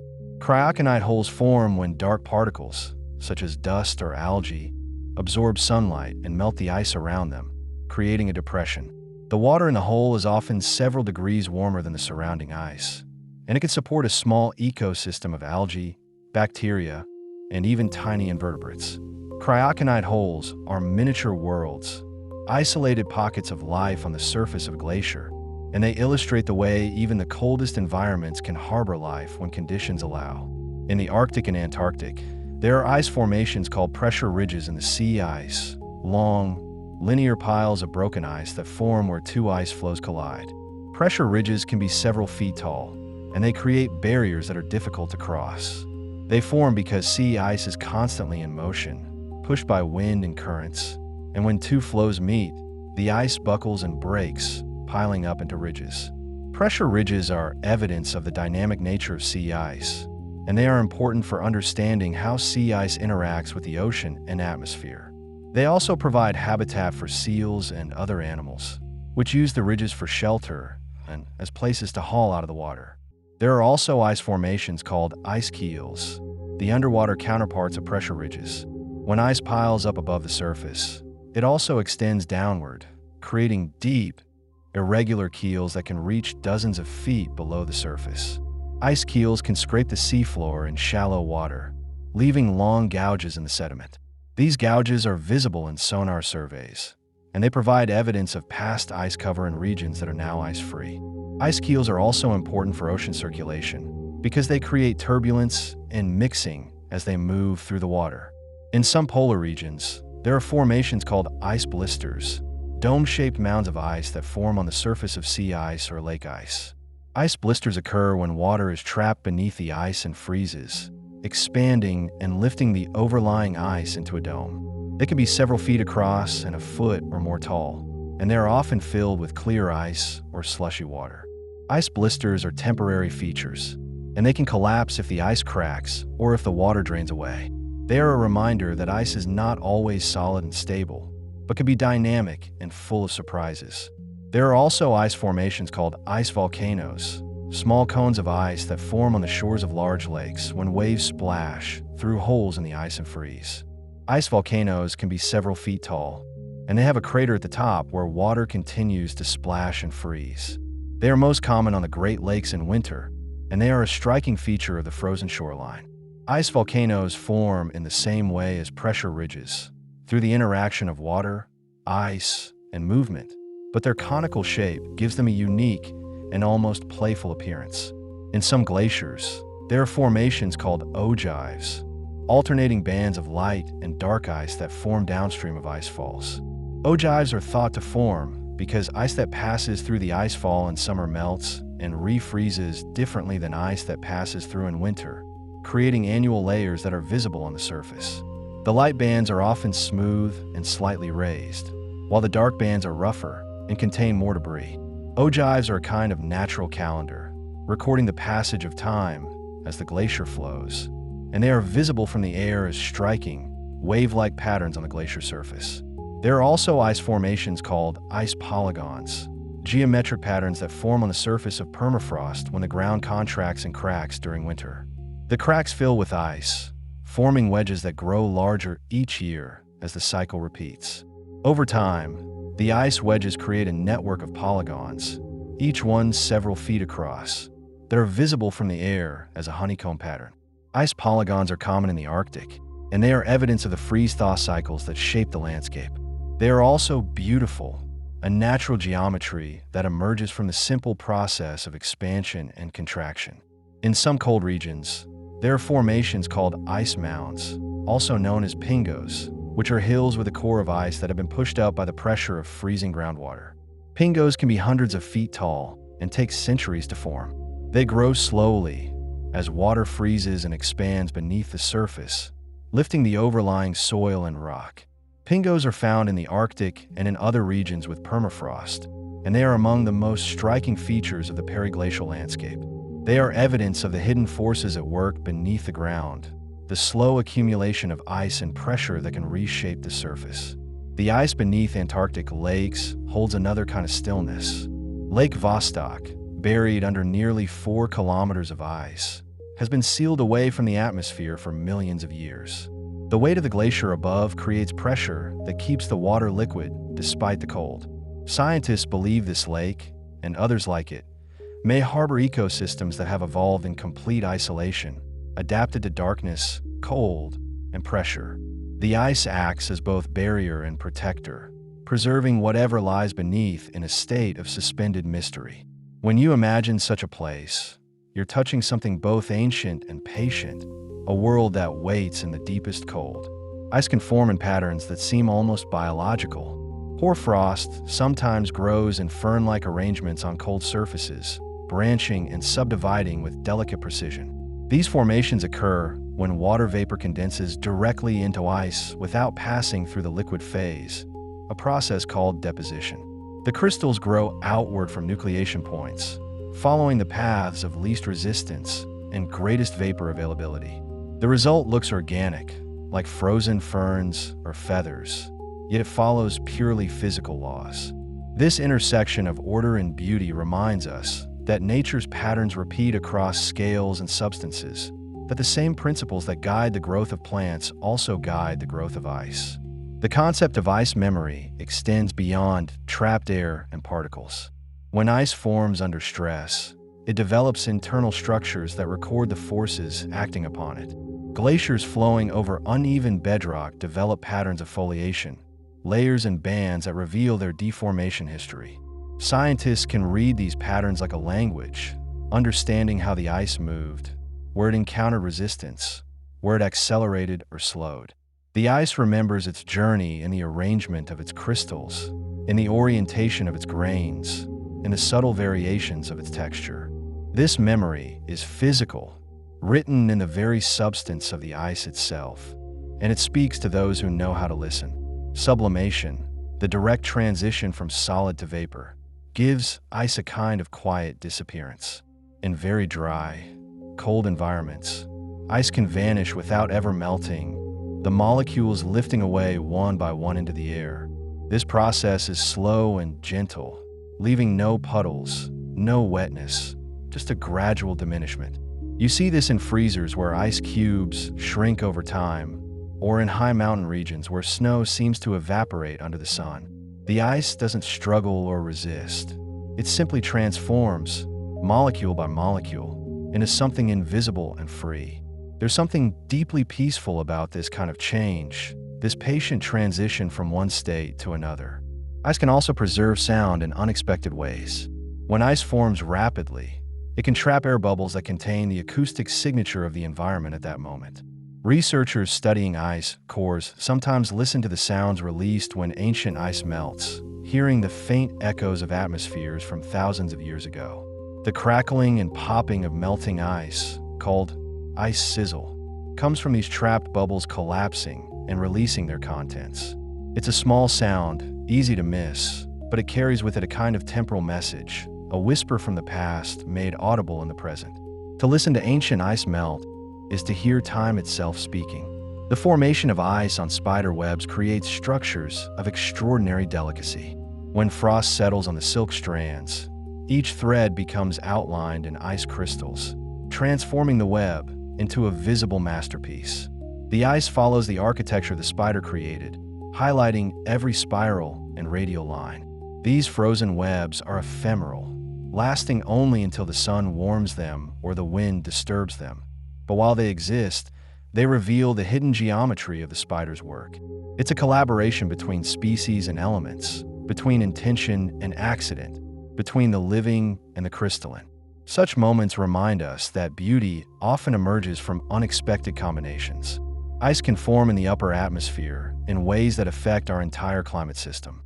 Cirrus clouds, composed entirely of ice crystals, float at altitudes where temperatures are always well below freezing. These clouds are thin and wispy, allowing sunlight to pass through while trapping infrared radiation from below. They play a complex role in Earth's energy balance, sometimes warming the planet, sometimes cooling it, depending on their altitude, thickness, and crystal structure. The ice crystals in cirrus clouds are often hexagonal columns or plates, and their shape affects how they interact with light. Understanding these high, cold clouds helps us understand the delicate mechanisms that regulate our world's temperature. The phenomenon of ice fog occurs in extremely cold conditions, usually below -30 degrees Celsius. When warm, moist air meets this bitter cold, the water vapor condenses directly into tiny ice crystals suspended in the air. The result is a fog made not of water droplets, but of ice, creating a glittering, ethereal haze. Ice fog can persist for days in calm, cold conditions, reducing visibility and coating everything with a fine layer of frost. It's most common in Arctic regions during winter, where it transforms the landscape into something dreamlike and otherworldly. Walking through ice fog is like moving through a cloud of diamonds, each breath visible, each step muffled by the cold. Glacial ice can contain layers of volcanic ash, creating dark bands within the otherwise pale ice. When volcanoes erupt, they send ash high into the atmosphere, where it can travel thousands of kilometers before settling.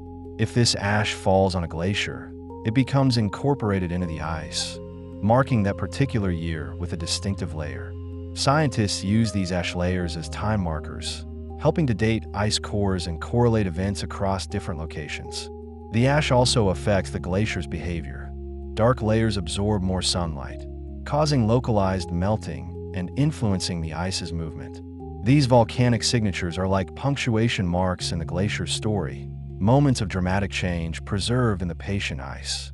The concept of ice as a lens extends beyond the purely optical.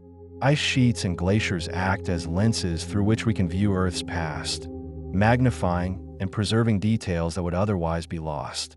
They concentrate information, gathering atmospheric particles, isotopes, and chemical signatures over vast areas and long periods, then storing them in accessible layers. By studying ice, we gain a magnified view of climate history, a focused image of how our atmosphere has changed. This metaphorical lens is powerful, allowing us to see patterns and connections that would be invisible without the ice's patient accumulation and preservation. Ice can form in patterns called ice ribbons or ice flowers, delicate structures that emerge from the stems of certain plants on cold nights. When water inside the plant's stem freezes and expands, it forces liquid water out through cracks in the stem. This water immediately freezes in the cold air, forming thin, curling ribbons of ice that spiral and fold around the stem. The process continues as long as water is available and temperatures remain below freezing, creating elaborate formations that can be several inches tall. These ice ribbons are fragile and temporary, melting away with the morning sun, but they represent a beautiful intersection of plant physiology and ice formation, a collaboration between life and cold. The way ice interacts with salt creates complex and important dynamics. When seawater freezes, it excludes most of the salt, forming relatively pure ice and leaving behind brine that is saltier and denser than the surrounding water. This dense brine sinks, driving ocean circulation patterns that distribute heat and nutrients around the globe. The rejected salt can also collect in channels within the sea ice, creating a network of brine passages that serve as habitat for specialized organisms. This interplay between ice and salt is fundamental to ocean circulation, climate regulation, and marine ecosystems. It's a process that operates quietly, continuously, shaping the character of our oceans in profound ways. Ice can preserve not just physical objects, but also chemical information about past biological activity. When organisms die and decompose, they leave behind specific chemical signatures, ratios of isotopes and molecules that indicate what kind of life was present. These signatures can be incorporated into ice and preserved for millennia. By analyzing these biomarkers and ice cores, scientists can reconstruct past ecosystems, understanding what plants grew, what animals lived, and how biological communities responded to climate changes. The ice becomes a biochemical archive, storing the molecular evidence of life's history alongside the physical evidence of climate. The formation of ice in soil creates patterns called pattern ground, geometric arrangements of stones and soil that develop through repeated freezing and thawing. In Arctic and alpine regions, you can see polygons, circles, and stripes of sorted rocks, created by the expansion and contraction of ice in the ground. As ice forms, it pushes rocks and soil outward and upward over many cycles. This sorting process creates remarkably regular patterns that can span meters or even hundreds of meters. These patterns are a kind of slow-motion dance between ice, soil, and gravity, choreographed by the seasons and visible from space. They remind us that even the ground beneath our feet is constantly, slowly rearranging itself. Ice cores from different locations can be correlated with each other, creating a global picture of past climate. By matching distinctive layers, such as volcanic ash deposits or sudden changes in atmospheric composition, scientists can synchronize ice cores from Greenland, Antarctica, and high mountain glaciers. This correlation allows them to understand how climate changes affected different parts of the world, whether events were global or regional, and how quickly changes propagated through the climate system. The ice becomes a global network of witnesses, each core contributing its local testimony to a comprehensive understanding of Earth's climate history. The sound of ice cracking in a frozen lake is often described as otherworldly, a deep, resonant boom, or a sharp, rifle-like crack that echoes across the landscape. These sounds occur as the ice expands and contracts with changing temperatures, creating stress that eventually releases in sudden fractures. The cracks can propagate at speeds of several kilometers per hour, racing across the lake surface and producing sounds that can be heard from great distances.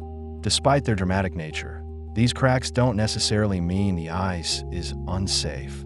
They're a natural part of how ice responds to thermal stress. The sounds are reminders that ice is not static, but dynamic, constantly adjusting to its environment.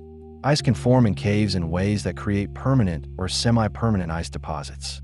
In some caves, cold air becomes trapped, maintaining temperatures below freezing year-round. Water seeping into these caves freezes, gradually building up layers of ice over centuries or millennia. These ice deposits can contain the same kind of climate information as glaciers, with layers recording past temperatures, precipitation, and atmospheric composition. Cave ice is often more accessible than glacier ice, allowing scientists to study climate history in regions where glaciers don't exist. These hidden ice archives expand our understanding of how climate has varied across different landscapes and elevations. The process of ice formation in clouds is essential to precipitation in many parts of the world.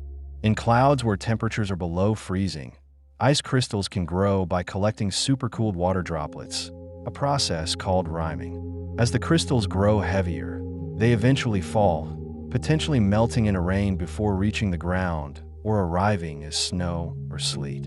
This ice-based precipitation process is more efficient than the coalescence of liquid droplets alone, which is why many rainstorms in temperate regions actually begin as snow in the upper atmosphere.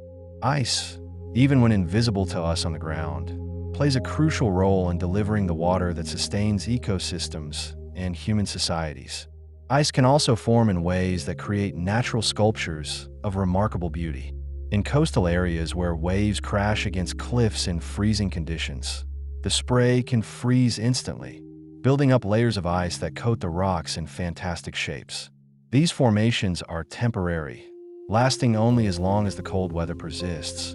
But while they exist, they transform the coastline into a gallery of frozen art. Each wave adds another layer. Each gust of wind shapes the accumulating ice, and the result is unique to that moment, that place, that combination of conditions. It's a reminder that nature is constantly creating and destroying beauty, that impermanence is part of what makes such formations precious. The study of ice has revealed unexpected connections between Earth's ice and its magnetic field. Tiny magnetic particles trapped in ice cores can reveal information about past variations in Earth's magnetic field, including reversals when north and south magnetic poles switch places. These particles align with the magnetic field as they settle, creating a record that scientists can read millions of years later. This connection between ice and magnetism adds another dimension to what ice can tell us, linking the frozen surface to the molten core far below, connecting the coldest and hottest parts of our planet through the medium of preserved particles. Ice can form in the ocean in structures called ice stalactites or brinicles. When very cold brine is expelled from forming sea ice, it can sink through the water below, freezing the surrounding seawater as it descends. This creates a hollow tube of ice that grows downward, sometimes reaching the seafloor. These brinicles are rare and difficult to observe, requiring specific conditions of temperature, salinity, and current. When they do form, they create a deadly environment for small seafloor creatures, which can be frozen in place if they're caught in the brinicle's path. It's a dramatic and unusual ice formation, a reminder that ice can grow in unexpected directions and environments. The way ice reflects light has profound effects on Earth's climate.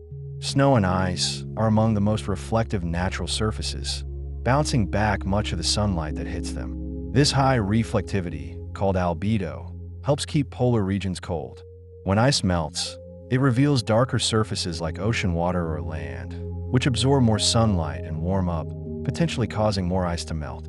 This feedback loop is one of the reasons polar regions are warming faster than the global average. The simple property of ice's brightness has cascading effects throughout the climate system, demonstrating how physical properties at small scales can influence the entire planet. Ice can preserve evidence of cosmic events. When supernovae explode in distant space, they produce radioactive isotopes that eventually reach Earth and settle on the surface. If these particles land on ice sheets, they become incorporated into the ice and can be detected millions of years later. Scientists have found evidence of nearby supernovae in ice cores, allowing them to date these cosmic events and understand their potential effects on Earth's atmosphere and climate. The ice connects us to the broader universe, preserving evidence of stellar deaths that occurred light years away, bringing the cosmos down to something we can hold and study. The formation of ice in plant tissues is usually damaging, but some plants have evolved remarkable strategies to survive freezing. Some species produce antifreeze proteins that lower the freezing point of their cellular fluids. Others tolerate ice formation in their tissues by carefully controlling where ice forms, keeping it outside their cells where it does less damage. A few plants can even survive being frozen solid, with ice replacing much of their cellular water, entering a state of suspended animation until warmer temperatures return. These adaptations reveal the diverse strategies life has developed to coexist with ice, to survive, and even thrive in conditions that seem impossibly harsh. Ice can form in the atmosphere in ways that create rare optical phenomena called ice halos. These are not the same as the more common sundogs and light pillars, but rather complete or partial rings of light around the sun or moon, caused by light passing through ice crystals at specific angles. Some halos are circular, others are elliptical, and some appear as arcs or spots of light in unexpected parts of the sky. Each type of halo corresponds to a specific crystal shape and orientation, making the sky a kind of laboratory where we can deduce the structure of invisible ice crystals by observing the light they create. These halos are subtle and often overlooked, but once you learn to see them, they appear more often than you might expect. The concept of ice as a time capsule extends to very recent history. Ice formed during the Industrial Revolution contains increased levels of pollutants like lead and sulfur, marking the beginning of large-scale human impact on the atmosphere. Ice from the mid-20th century contains traces of radioactive isotopes from nuclear weapons testing, creating a distinctive marker in ice cores worldwide. Even ice from the past few decades records changes in atmospheric composition, including the rise of greenhouse gases and the effects of environmental regulations. This recent ice provides a detailed, year-by-year record of how human activities have altered the atmosphere, offering both a warning and a measure of our impact. Ice can form in ways that create natural time-keeping mechanisms. The annual layers in ice cores act like tree rings, with each year's snowfall creating a distinct layer that can be counted and analyzed. In some glaciers, seasonal variations in dust content, isotope ratios, or crystal size make these layers easy to identify. By counting back through the layers, scientists can create precise chronologies extending hundreds of thousands of years into the past. This ice-based calendar is one of the most accurate methods we have for dating events in Earth's climate history, providing a timeline against which other records can be calibrated. The ice becomes a clock, ticking away the years and layers of snow and time. The way ice interacts with rock creates some of the most dramatic landscapes on Earth.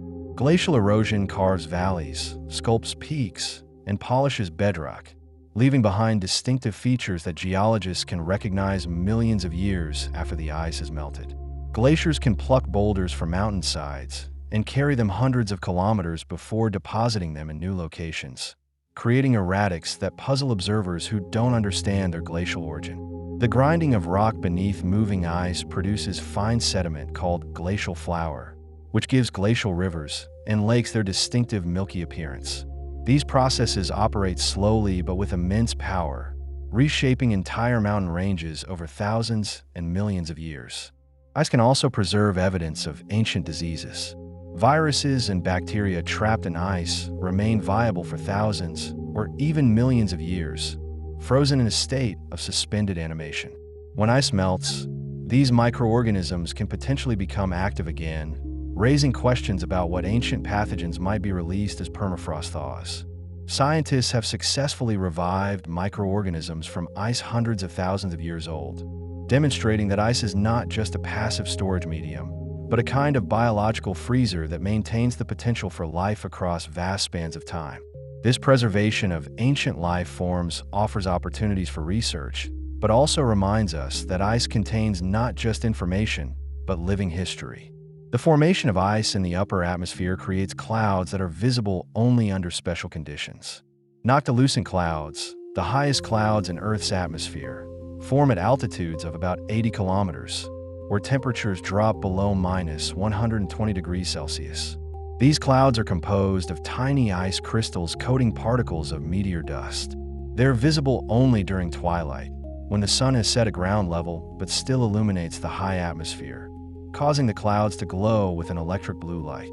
Noctilucent clouds are becoming more common and brighter, possibly due to increased atmospheric moisture from climate change. They're a beautiful, but potentially concerning sign of how human activities are affecting even the highest reaches of our atmosphere. Ice can form in ways that create natural musical instruments. In some frozen lakes, The ice develops cracks and pressure ridges that vibrate when struck or when thermal stress causes them to shift. These vibrations can produce sounds ranging from deep booms to high-pitched tones, depending on the size and tension of the ice. In some cultures, people have intentionally created music by striking or bowing ice, producing ethereal sounds that seem to come from another world. The ice becomes a resonator, a membrane stretched across the lake's surface, turning the entire frozen expanse into a potential instrument. These ice sounds remind us that the frozen world is full of voices, if we take the time to listen. The way ice forms on aircraft is a serious concern, but also a fascinating physical process. When supercooled water droplets in clouds strike an aircraft, they freeze instantly, building up layers of ice on wings, engines, and sensors. This ice changes the aerodynamics of the aircraft and adds weight, making it dangerous. The ice that forms can be clear and smooth, rough and opaque, or mixed, depending on temperature, droplet size, and aircraft speed. Understanding ice formation on aircraft has driven research into icing conditions, ice crystal shapes, and methods to prevent or remove ice. This practical concern has expanded our knowledge of how ice forms in moving air, at high speeds, and under varying conditions. Ice can preserve the history of solar activity.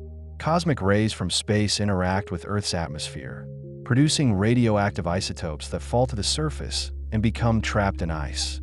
When the sun is more active, its magnetic field deflects more cosmic rays, reducing the production of these isotopes. By measuring isotope concentrations in ice cores, scientists can reconstruct the history of solar activity over thousands of years. This record reveals patterns in solar cycles, helps us understand the sun's influence on climate, and provides context for current solar activity.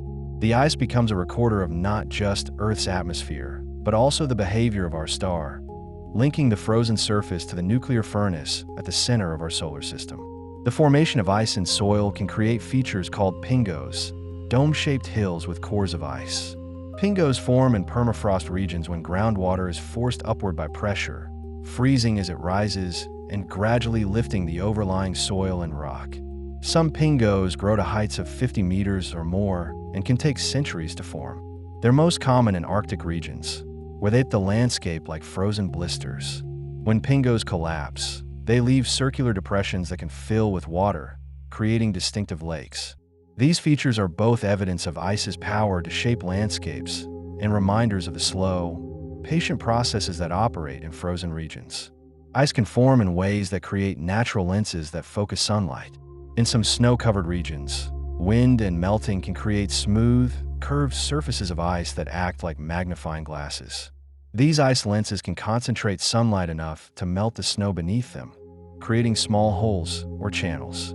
The process is subtle and usually goes unnoticed, but it demonstrates how ice can interact with light in unexpected ways. On a larger scale, the way ice sheets reflect and scatter sunlight affects global temperatures and climate patterns. Ice is not just passive in its relationship with light. It actively shapes how energy moves through the Earth system. The study of ice has revealed that ice sheets can move in sudden, rapid events called ice quakes. These are similar to earthquakes, but involve the sudden movement of ice rather than rock. Ice quakes can occur when glaciers surge forward, when ice shelves calve large icebergs, or when meltwater suddenly drains beneath a glacier. These events release energy that can be detected by seismometers, allowing scientists to monitor glacier behavior from a distance. Ice quakes remind us that ice, despite appearing static, is constantly in motion, constantly adjusting to forces we can't always see. The frozen world is more dynamic than it appears, full of sudden releases and gradual accumulations. Ice can preserve evidence of ancient wildfires. When forests burn, they produce charcoal and specific chemical compounds that can be carried by wind and deposited on distant ice sheets. By analyzing these fire markers in ice cores, scientists can reconstruct the history of wildfires over thousands of years, understanding how fire frequency has changed with climate, vegetation, and human activity. This record reveals that fire has always been part of Earth's ecosystems, but also shows how patterns are changing. The ice connects distant events, preserving evidence of flames and frozen layers. linking fire and ice in an unexpected archive. The way ice forms in clouds affects lightning. Ice particles and thunderstorms collide and exchange electrical charge, with lighter ice crystals becoming positively charged and heavier particles becoming negatively charged. These charged particles separate in the storm's updrafts and downdrafts, creating the electrical potential that eventually discharges as lightning. The exact mechanisms are still being studied, but it's clear that ice plays a crucial role in generating the electrical activity in thunderstorms. Without ice, many storms would produce little or no lightning. This connection between ice and electricity reveals another dimension of ice's influence on atmosphere processes.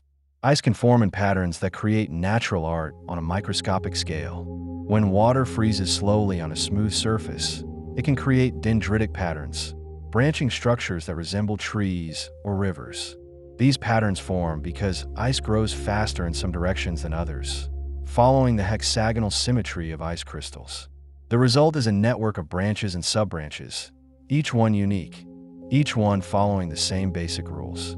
These patterns are similar to those found in many natural systems, from river networks to blood vessels, demonstrating the universal principles that govern how structures grow and organize.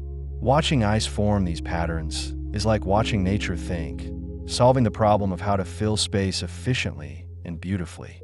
The concept of ice as a bridge extends beyond the physical. Ice connects past and present, allowing us to touch air that ancient humans breathed, to measure temperatures from times before written history, to understand how our planet has changed over vast periods. Ice connects different scientific disciplines, bringing together glaciologists, climate scientists, chemists, biologists, and physicists in collaborative efforts to understand what ice can tell us. Ice connects different parts of Earth's system, linking atmosphere, ocean, land, and life in complex feedback loops. And ice connects us to the cosmos, preserving evidence of solar activity, cosmic rays, and even nearby supernovae. These connections make ice more than just frozen water. It's a medium through which we can understand our world and our place in it. Ice can form in the ocean in structures called ice keels, deep ridges of ice that extend far below the surface. When sea ice is pushed together by winds and currents, it can pile up, forming pressure ridges on the surface and corresponding keels below. Some of these keels extend 30 meters or more beneath the surface, deep enough to gouge the seafloor in shallow waters. These scour marks on the ocean bottom are evidence of past ice movements and can be used to understand how sea ice has changed over time. Ice keels also affect ocean circulation by stirring the water as they move, mixing nutrients, and affecting the distribution of heat and salt. The way ice interacts with life creates ecosystems that are uniquely adapted to frozen conditions.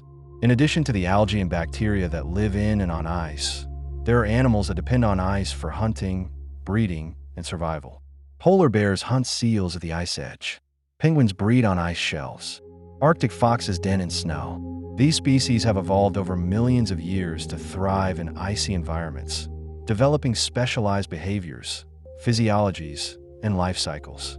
As ice changes, these species face challenges, but they also demonstrate the remarkable adaptability of life. The relationship between ice and life is not one-sided. Ice shapes life, and life, in turn, can influence ice through its activities and presence. Ice can preserve human artifacts with remarkable fidelity. The famous Otzi the Iceman, a naturally mummified human from over 5,000 years ago, was preserved in a glacier with his clothing, tools, and even the contents of his last meal intact. Ice has preserved ancient hunting equipment, clothing, and other artifacts that would have decayed in any other environment. These ice-preserved artifacts provide unique insights into past human cultures, technologies, and ways of life. The ice acts as a time machine, keeping these objects in near-perfect condition until they're revealed by melting ice. Each discovery is a gift from the past, delivered by the patient preservation of ice.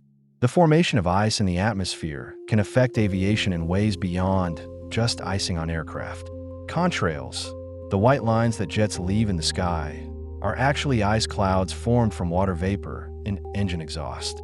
Under the right conditions, these contrails can persist and spread, forming cirrus clouds that can cover large areas of sky. These contrail-induced clouds affect Earth's energy balance, trapping heat and potentially warming the planet. The extent of this effect is still being studied, but it's clear that ice formation from human activities is not limited to ground-level pollution. It extends into the upper atmosphere, where it interacts with sunlight and climate in complex ways. Ice can form in ways that create natural laboratories for studying extreme conditions. The high pressures and low temperatures inside ice sheets create conditions similar to those on other planets and moons. By studying how ice behaves under these conditions, scientists can better understand the icy worlds of the outer solar system. The ice on Earth becomes a proxy for understanding Europa's subsurface ocean, Enceladus's ice geysers, and the polar caps of Mars. This connection between Earth's ice and extraterrestrial ice expands the relevance of ice research, making every ice core, every glacier study, a contribution to our understanding of the broader universe. The way ice forms and melts affects global sea level in ways that are more complex than simply adding water to the ocean. When ice sheets melt, they add water, raising sea level. But when glaciers retreat on land, they remove weight from the Earth's crust, causing the land to slowly rise in a process called isostatic rebound. This rising land can offset some of the sea level rise in local areas, though the global effect is still an increase. Additionally, changes in ice mass affect Earth's gravity field, causing sea level to rise more in some regions and less in others. These complex interactions demonstrate that ice, ocean, and solid Earth are intimately connected, constantly adjusting to each other's changes. Ice can preserve the sounds of the past in unexpected ways. The crackling and popping of melting ancient ice releases not just trapped air, but also acoustic information about how that ice formed. The size and distribution of air bubbles affect the sounds produced, and these characteristics relate to the conditions under which the snow was compressed into ice. Researchers have developed methods to analyze these sounds, extracting information about past snowfall rates, temperatures, and atmospheric conditions. In this way, ice doesn't just preserve chemical and physical information, it preserves acoustic information, adding another dimension to what we can learn from frozen archives. The formation of ice in space creates some of the most beautiful objects in the universe. Comets are essentially dirty snowballs, mixtures of ice and rock that orbit the sun. When they approach the inner solar system, the sun's heat causes their ice to sublimate, creating the characteristic tail that streams behind them. This ice is mostly water, but also includes frozen carbon dioxide, methane, and ammonia. The study of cometary ice provides insights into the composition of the early solar system and may even help us understand how water arrived on Earth. These cosmic ice formations connect our planet's ice to the ice that exists throughout the universe, reminding us that frozen water is not unique to Earth, but a common feature of the cosmos. Ice can form in ways that affect the chemistry of the atmosphere. When ice crystals form in clouds, they provide surfaces on which chemical reactions can occur. Some of these reactions are important for atmospheric chemistry, including the destruction of ozone in polar regions. The infamous ozone hole over Antarctica is partly caused by reactions that occur on the surfaces of ice crystals in polar stratospheric clouds. These reactions convert inactive chlorine compounds into active forms that destroy ozone when sunlight returns in spring. The ice acts as a catalyst, facilitating reactions that wouldn't occur in the gas phase alone. This role of ice in atmospheric chemistry demonstrates that frozen water is not inert, but actively participates in the chemical processes that shape our atmosphere. The way ice forms on plants creates challenges, but also opportunities. Frost can damage crops, killing tender plants and reducing yields. But in some cases, farmers actually use ice to protect plants. By spraying water on crops when frost threatens, they cause ice to form on the plant surfaces. This ice releases latent heat as it forms, keeping the plant tissues just at the freezing point rather than dropping to more damaging lower temperatures. This technique, called frost protection irrigation, turns ice from enemy to ally, using the physics of phase change to protect vulnerable plants. It's a clever application of understanding how ice forms and how energy moves during freezing. Ice can preserve evidence of ancient ocean conditions. When ice forms from seawater, it records information about the ocean's temperature and salinity. Ice cores from ice shelves and sea ice can be analyzed to understand past ocean conditions, complementing the atmospheric information from inland ice cores. This ocean information is crucial for understanding how ocean circulation has changed, how sea ice extent has varied, and how the ocean and atmosphere have interacted over time. The ice becomes a dual archive, recording both the air above and the water below, providing a more complete picture of Earth's climate system. The formation of ice in the body is usually fatal, but some animals have evolved to survive freezing solid. Certain frogs, turtles, and insects can tolerate ice formation in their bodies, surviving with up to 70% of their body water frozen. They do this by producing high concentrations of glucose or glycerol, which act as cryoprotectants, preventing ice from forming inside cells where it would cause fatal damage. Ice forms in the spaces between cells, and the animal enters a state of suspended animation, with no heartbeat, no breathing, no brain activity. When temperatures warm, they thaw and resume normal function. This remarkable adaptation shows that the boundary between life and ice is not absolute, that life has found ways to coexist with even the most extreme cold. Ice can form in ways that create records of human history beyond just artifacts. The ice in glaciers near populated areas contains evidence of historical events like wars, industrial accidents, and changes in agricultural practices. Spikes in lead pollution correspond to periods of increased metal smelting. Changes in sulfur levels reflect the rise and fall of coal use. Even the isotopic signature of water and ice can reveal changes in irrigation and water use. These records are less detailed than those from polar ice, because mountain glaciers accumulate snow more slowly and are more affected by melting. But they still provide valuable information about how human societies have interacted with their environments over the past few centuries. The way ice interacts with sound creates unique acoustic environments. Under ice-covered lakes and seas, sound travels differently than in open water. The ice acts as a barrier, reflecting sound waves and creating acoustic channels that can carry sounds over long distances. Marine mammals in ice-covered waters use these acoustic properties to communicate and navigate.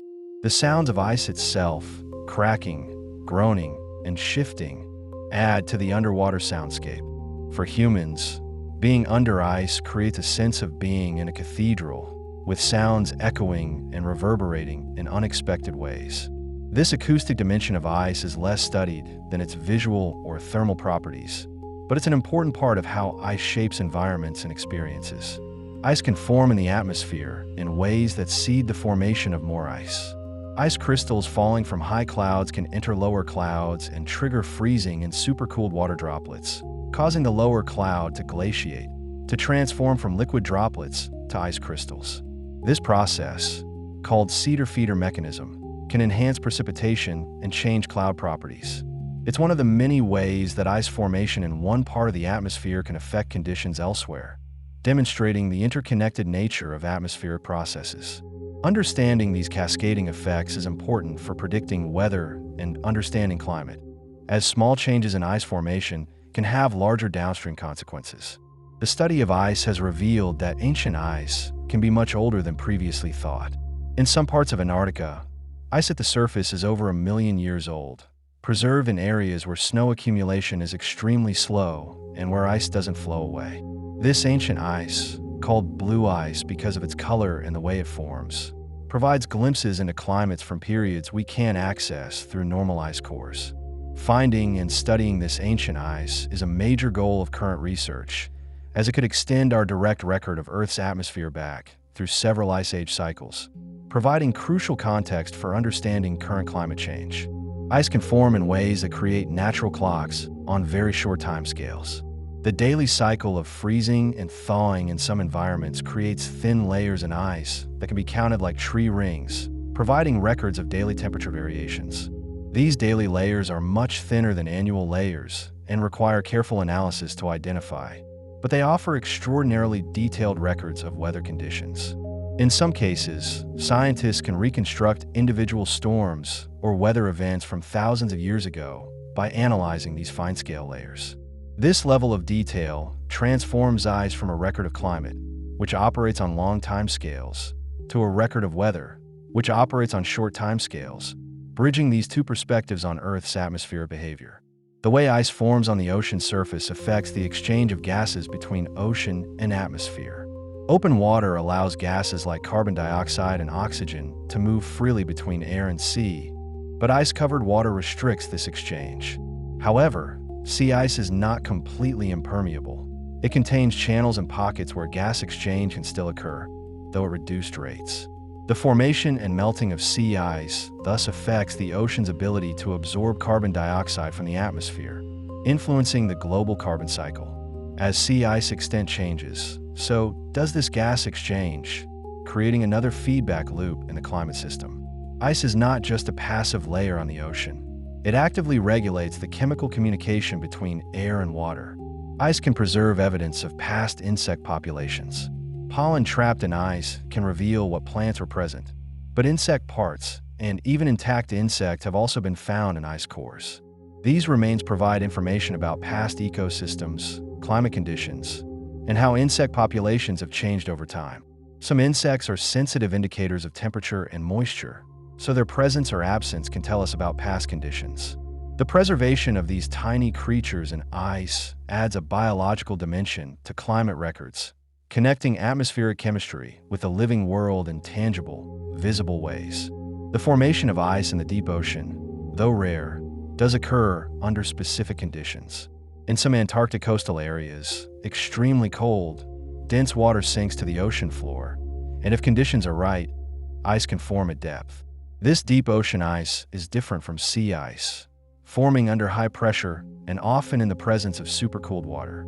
The study of deep ocean ice formation helps us understand extreme environments on Earth and potentially on other worlds, where subsurface oceans might exist under thick ice shells. These rare ice formations push the boundaries of where and how ice can form, expanding our understanding of water's frozen phase. Ice can form in ways that create natural experiments in isolation and evolution.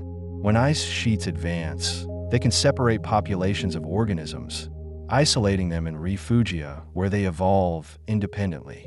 When ice retreats, these populations may come back into contact, having diverged genetically during their separation. The history of ice advance and retreat has shaped the distribution and diversity of many species, particularly in regions that were glaciated during ice ages. By studying genetic patterns in modern populations and comparing them with ice core records, scientists can understand how ice has influenced the evolution of life, how frozen barriers have directed the flow of genes and the development of new species. The way ice interacts with wind creates features called sastrugi, sharp, irregular ridges of snow and ice carved by the wind. These formations are common in polar regions and on high mountains, where strong winds blow across snow surfaces for extended periods. Sastrugi can be small, just a few centimeters high, or large enough to impede travel. They form because wind erodes snow in some areas and deposits it in others, creating a wave-like pattern that becomes locked in place as the snow hardens into ice. These wind-carved features are a visible record of prevailing wind patterns, a frozen map of air movement across the landscape. Ice can form in the atmosphere in ways that affect the formation of rain in tropical regions. Even in warm climates, clouds often extend to altitudes where temperatures are below freezing. Ice crystals form in these high, cold regions of tropical clouds and grow by collecting water droplets. As they fall and melt, they become raindrops. This ice-based process is important for tropical rainfall, demonstrating that ice plays a role in precipitation even in the warmest parts of the planet. The global water cycle, which sustains all terrestrial life, depends on ice formation in ways that operate invisibly above us, regardless of the temperature at ground level. The study of ice has revealed connections between ice and earthquakes. Large earthquakes can trigger ice quakes thousands of kilometers away, as seismic waves travel through the earth and cause glaciers to shift or calve. Conversely, large ice quakes and iceberg calving events can be detected by seismic networks, appearing as unusual signals that initially puzzled seismologists. This connection between ice and earthquakes demonstrates that Earth systems are interconnected in unexpected ways, that the solid Earth, the frozen cryosphere, and the flowing ocean all influence each other continuously. Understanding these connections helps us build a more complete picture of how our planet functions as an integrated system. Ice can preserve evidence of past solar eclipses. During a solar eclipse, temperature drops suddenly, and this temperature change can be recorded in ice if the timing is right. In ice cores with very fine temporal resolution, scientists have found layers that correspond to known historical eclipses, where the sudden cooling affected snow chemistry or physical properties. These eclipse markers are rare and difficult to identify, but they provide independent checks on ice core chronologies and demonstrate the remarkable sensitivity of ice to environmental conditions. Even brief, dramatic events can leave traces in ice, adding to the rich archive of information frozen in glaciers and ice sheets. The formation of ice in clouds affects their color and appearance. Clouds composed of water droplets appear white and fluffy, while clouds composed of ice crystals can appear more wispy and translucent. The size and shape of ice crystals affect how they scatter light, creating the distinctive appearances of different cloud types. High cirrus clouds made of ice crystals create the delicate, feathery patterns we see at sunset. Lower clouds that are glaciating, transitioning from liquid to ice, can show a mixed appearance with both smooth and textured regions. By observing clouds, we can infer something about the ice within them, reading the sky like a book written in water and ice. Ice can form in ways that create natural warnings of climate change. The retreat of glaciers, the thinning of ice sheets, the reduction in sea ice extent, all these changes are visible, measurable indicators that Earth's climate is warming. Ice is sensitive to temperature, responding relatively quickly to changes in climate conditions. This sensitivity makes ice a kind of early warning system, showing us the effects of warming before they become apparent in other parts of the environment. The changes in ice are not just scientific data. They're visible evidence that can be seen in photographs, satellite images, and direct observation, making the abstract concept of climate change concrete and real. The way ice forms in the body during cryopreservation is a subject of ongoing research. Scientists are working to understand how to freeze cells, tissues, and potentially whole organs without causing ice damage, which would allow for long-term storage and transplantation. The challenge is to prevent ice crystals from forming inside cells, where they can rupture cell membranes and destroy cellular structures. Techniques include rapid freezing, which creates small ice crystals that cause less damage, and vitrification, which cools tissues so quickly that ice doesn't have time to form, creating a glass-like solid instead. Success in this field could revolutionize medicine, and it all depends on understanding and controlling how ice forms at the cellular level. Ice can form in ways that create records of past human emotions and experiences, preserved in the artifacts and bodies it contains.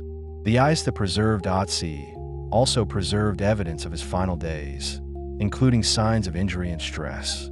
Frozen archaeological sites contain not just objects, but arrangements of objects, the remains of campsites and hunting blinds, evidence of how people lived and worked in cold environments. These frozen moments give us intimate glimpses into past lives, preserved by ice in ways that no other medium can match. The ice becomes a keeper of stories, holding human history in its cold embrace until the time comes to reveal it. The formation of ice in the atmosphere creates phenomena that have inspired human culture for millennia. Halos, sundogs, light pillars, and other ice-based optical effects have appeared in art, literature, and mythology across cultures. These phenomena were often seen as omens or messages from the divine, their beauty and rarity giving them special significance. Even today, witnessing a dramatic ice halo or a vivid display of sundogs can feel magical, a reminder that the natural world is full of wonder. Understanding the science behind these phenomena doesn't diminish their beauty. It adds layers of meaning, connecting the physics of ice crystals to the human experience of awe. Ice can form in ways that affect the taste and quality of water. When water freezes slowly, dissolved gases and impurities are often excluded from the ice, concentrating them in the remaining liquid. This is why ice made from tap water is often clearer than the water itself, and why the last bit of water to freeze in an ice cube tray can appear cloudy or contain bubbles. This natural purification process has been used historically to improve water quality, though it's not perfect and doesn't remove all contaminants. The interaction between ice and impurities is complex, affecting not just water quality, but also the properties of the ice itself, including its strength, transparency, and melting point. The way ice forms on power lines creates hazards, but also demonstrates the power of accumulation.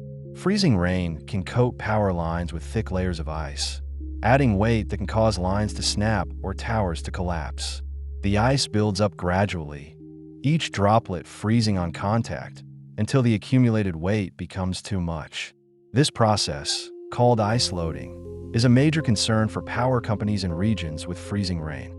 Understanding how ice accumulates, how different types of precipitation create different ice structures, and how weather conditions affect icing rates helps engineers design more resilient power systems and predict when dangerous icing conditions will occur. Ice can preserve evidence of ancient art. Some ice patches and high mountains have yielded artifacts decorated with intricate designs, preserved in perfect condition by the cold. These decorated objects provide insights into the aesthetic sensibilities of past cultures, showing us that even in harsh environments, people created beauty. The ice that preserved these objects acted as a gallery, keeping them safe and unchanged until modern researchers could find and study them. Each discovery is a reminder that human creativity and the desire for beauty are ancient and universal, transcending time and environment. The formation of ice in the atmosphere affects aviation not just through icing, but also through the creation of turbulence. Ice crystals in clouds can indicate regions of strong vertical air movement, which can cause rough rides for aircraft. Pilots learn to recognize cloud types associated with ice and turbulence, using visual cues to avoid dangerous conditions. The relationship between ice and air movement is complex, with ice formation affecting cloud dynamics and cloud dynamics affecting ice formation. This interplay creates the varied and sometimes dangerous conditions that aircraft must navigate, making the understanding of atmospheric ice crucial for flight safety. Ice can form in ways that create natural sculptures that last for centuries. In caves that remain below freezing year-round, ice formations can grow slowly over long periods, creating stalagmites, stalactites, and columns of ice that rival their limestone counterparts in beauty. These ice formations grow from water seeping into the cave and freezing, adding layer upon layer over decades or centuries. They're fragile compared to rock formations, but in the stable environment of an ice cave, they can persist for remarkably long times. These frozen sculptures are a testament to the patient work of water and cold, creating beauty in hidden places where few humans ever venture. The way ice interacts with life creates opportunities for scientific discovery. Organisms that live in and on ice have evolved unique adaptations that interest researchers in fields from medicine to engineering. Antifreeze proteins from ice-dwelling fish are being studied for potential applications in organ preservation and food science. The pigments that protect ice algae from intense sunlight might have applications in sunscreen or material science. The enzymes that allow bacteria to function at temperatures below freezing could be useful in industrial processes. Ice-dwelling organisms are not just curiosities. They're sources of inspiration and innovation, demonstrating solutions to problems that human technology is still working to solve. Ice can form in the ocean in ways that affect the migration of marine animals. Many species time their movements to coincide with the formation or retreat of sea ice, using ice edges as feeding grounds or navigational markers. The seasonal advance and retreat of ice creates a rhythm that structures marine ecosystems, influencing when and where animals breed, feed, and travel. Changes in sea ice timing and extent can disrupt these patterns, forcing animals to adapt or face consequences. The ice is not just habitat. It's a clock and calendar that helps organize life in polar seas, a frozen framework around which ecosystems arrange themselves. The formation of ice in the atmosphere creates clouds that can be seen from space, revealing patterns of air movement and weather systems on a global scale. Satellite images of Earth show swirls and bands of clouds, many of them composed partly or entirely of ice. These patterns reveal the circulation of the atmosphere, the movement of storms, the flow of jet streams. By tracking ice-bearing clouds, meteorologists can predict weather and understand climate patterns. The ice in the atmosphere becomes visible from space, making the invisible movements of air apparent. turning the abstract concept of atmospheric circulation into something concrete and observable. Ice can form in ways that create natural time capsules of everyday life. In addition to preserving dramatic artifacts or important scientific information, ice can preserve mundane objects that nonetheless tell us about past lives. A broken tool, a scrap of leather, a fragment of rope, these ordinary items preserved in ice give us glimpses into the daily routines and challenges of people who lived long ago. The ice doesn't discriminate. It preserves the important and the ordinary with equal fidelity, creating an archive that includes the full spectrum of human experience. These mundane artifacts are often more informative than dramatic finds, revealing the texture of daily life in ways that spectacular objects cannot. The way ice forms and melts affects the distribution of nutrients in the ocean. When sea ice forms, it concentrates salt in the water below, but it also concentrates nutrients. When ice melts, it releases fresh water that can stratify the ocean surface, affecting how nutrients mix. Ice algae growing on sea ice take up nutrients, and when the ice melts, these algae are released into the water, providing food for zooplankton and starting the marine food chain. The seasonal cycle of ice formation and melting drives pulses of productivity in polar oceans, making these regions some of the most biologically productive on Earth despite their cold temperatures. Ice is not a barrier to life. It's a driver of life, creating the conditions that allow polar ecosystems to thrive. Ice can preserve evidence of cosmic impacts. When asteroids or comets strike Earth, they vaporize rock and eject material high into the atmosphere. Some of this material eventually settles on ice sheets, where it becomes incorporated into the ice.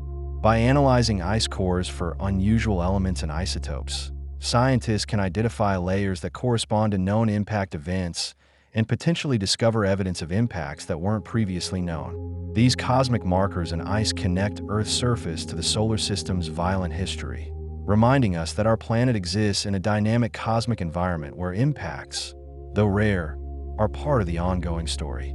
The formation of ice in plants creates beautiful but deadly conditions. When ice forms in plant tissues, it can rupture cells and kill the plant.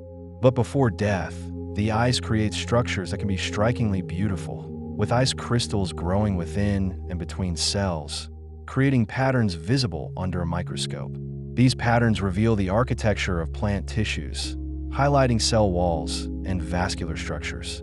Botanical artists and photographers have captured these frozen moments, creating images that are both scientifically informative and aesthetically powerful. The ice, even as it destroys, reveals beauty and complexity that might otherwise remain hidden. The way ice forms in the atmosphere affects the color of the sky. Ice crystals scatter light differently than air molecules or water droplets, contributing to the range of colors we see from sunrise to sunset. When the sun is low on the horizon, its light passes through more atmosphere, and ice crystals in high clouds can create vivid reds, oranges, and pinks. The specific colors depend on the size, shape, and orientation of the ice crystals, making each sunset unique. Understanding how ice affects light helps us appreciate the beauty of the sky and also provides information about atmospheric conditions, turning every colorful sunset into a kind of natural weather report. Ice can form in ways that create records of past volcanic eruptions with remarkable precision. When a volcano erupts explosively, it sends sulfur dioxide into the stratosphere, where it forms tiny droplets of sulfuric acid. These droplets eventually settle on ice sheets, creating a spike in sulfur concentration that marks the eruption. By analyzing these sulfur spikes in ice cores and comparing them with historical records, scientists can date eruptions, estimate their size, and understand their climatic effects. Some eruptions are so large that they appear in ice cores from both Greenland and Antarctica, providing global markers that help synchronize records from different locations.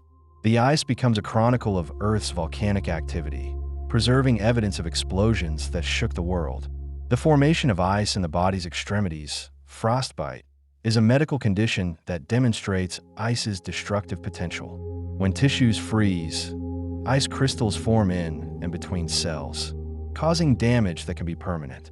The body tries to protect vital organs by reducing blood flow to extremities, which ironically makes them more vulnerable to freezing. Understanding how ice forms in tissues and how to prevent or treat this damage is important for medicine and for anyone who spends time in cold environments. Frostbite is a reminder that while ice can be beautiful and scientifically fascinating,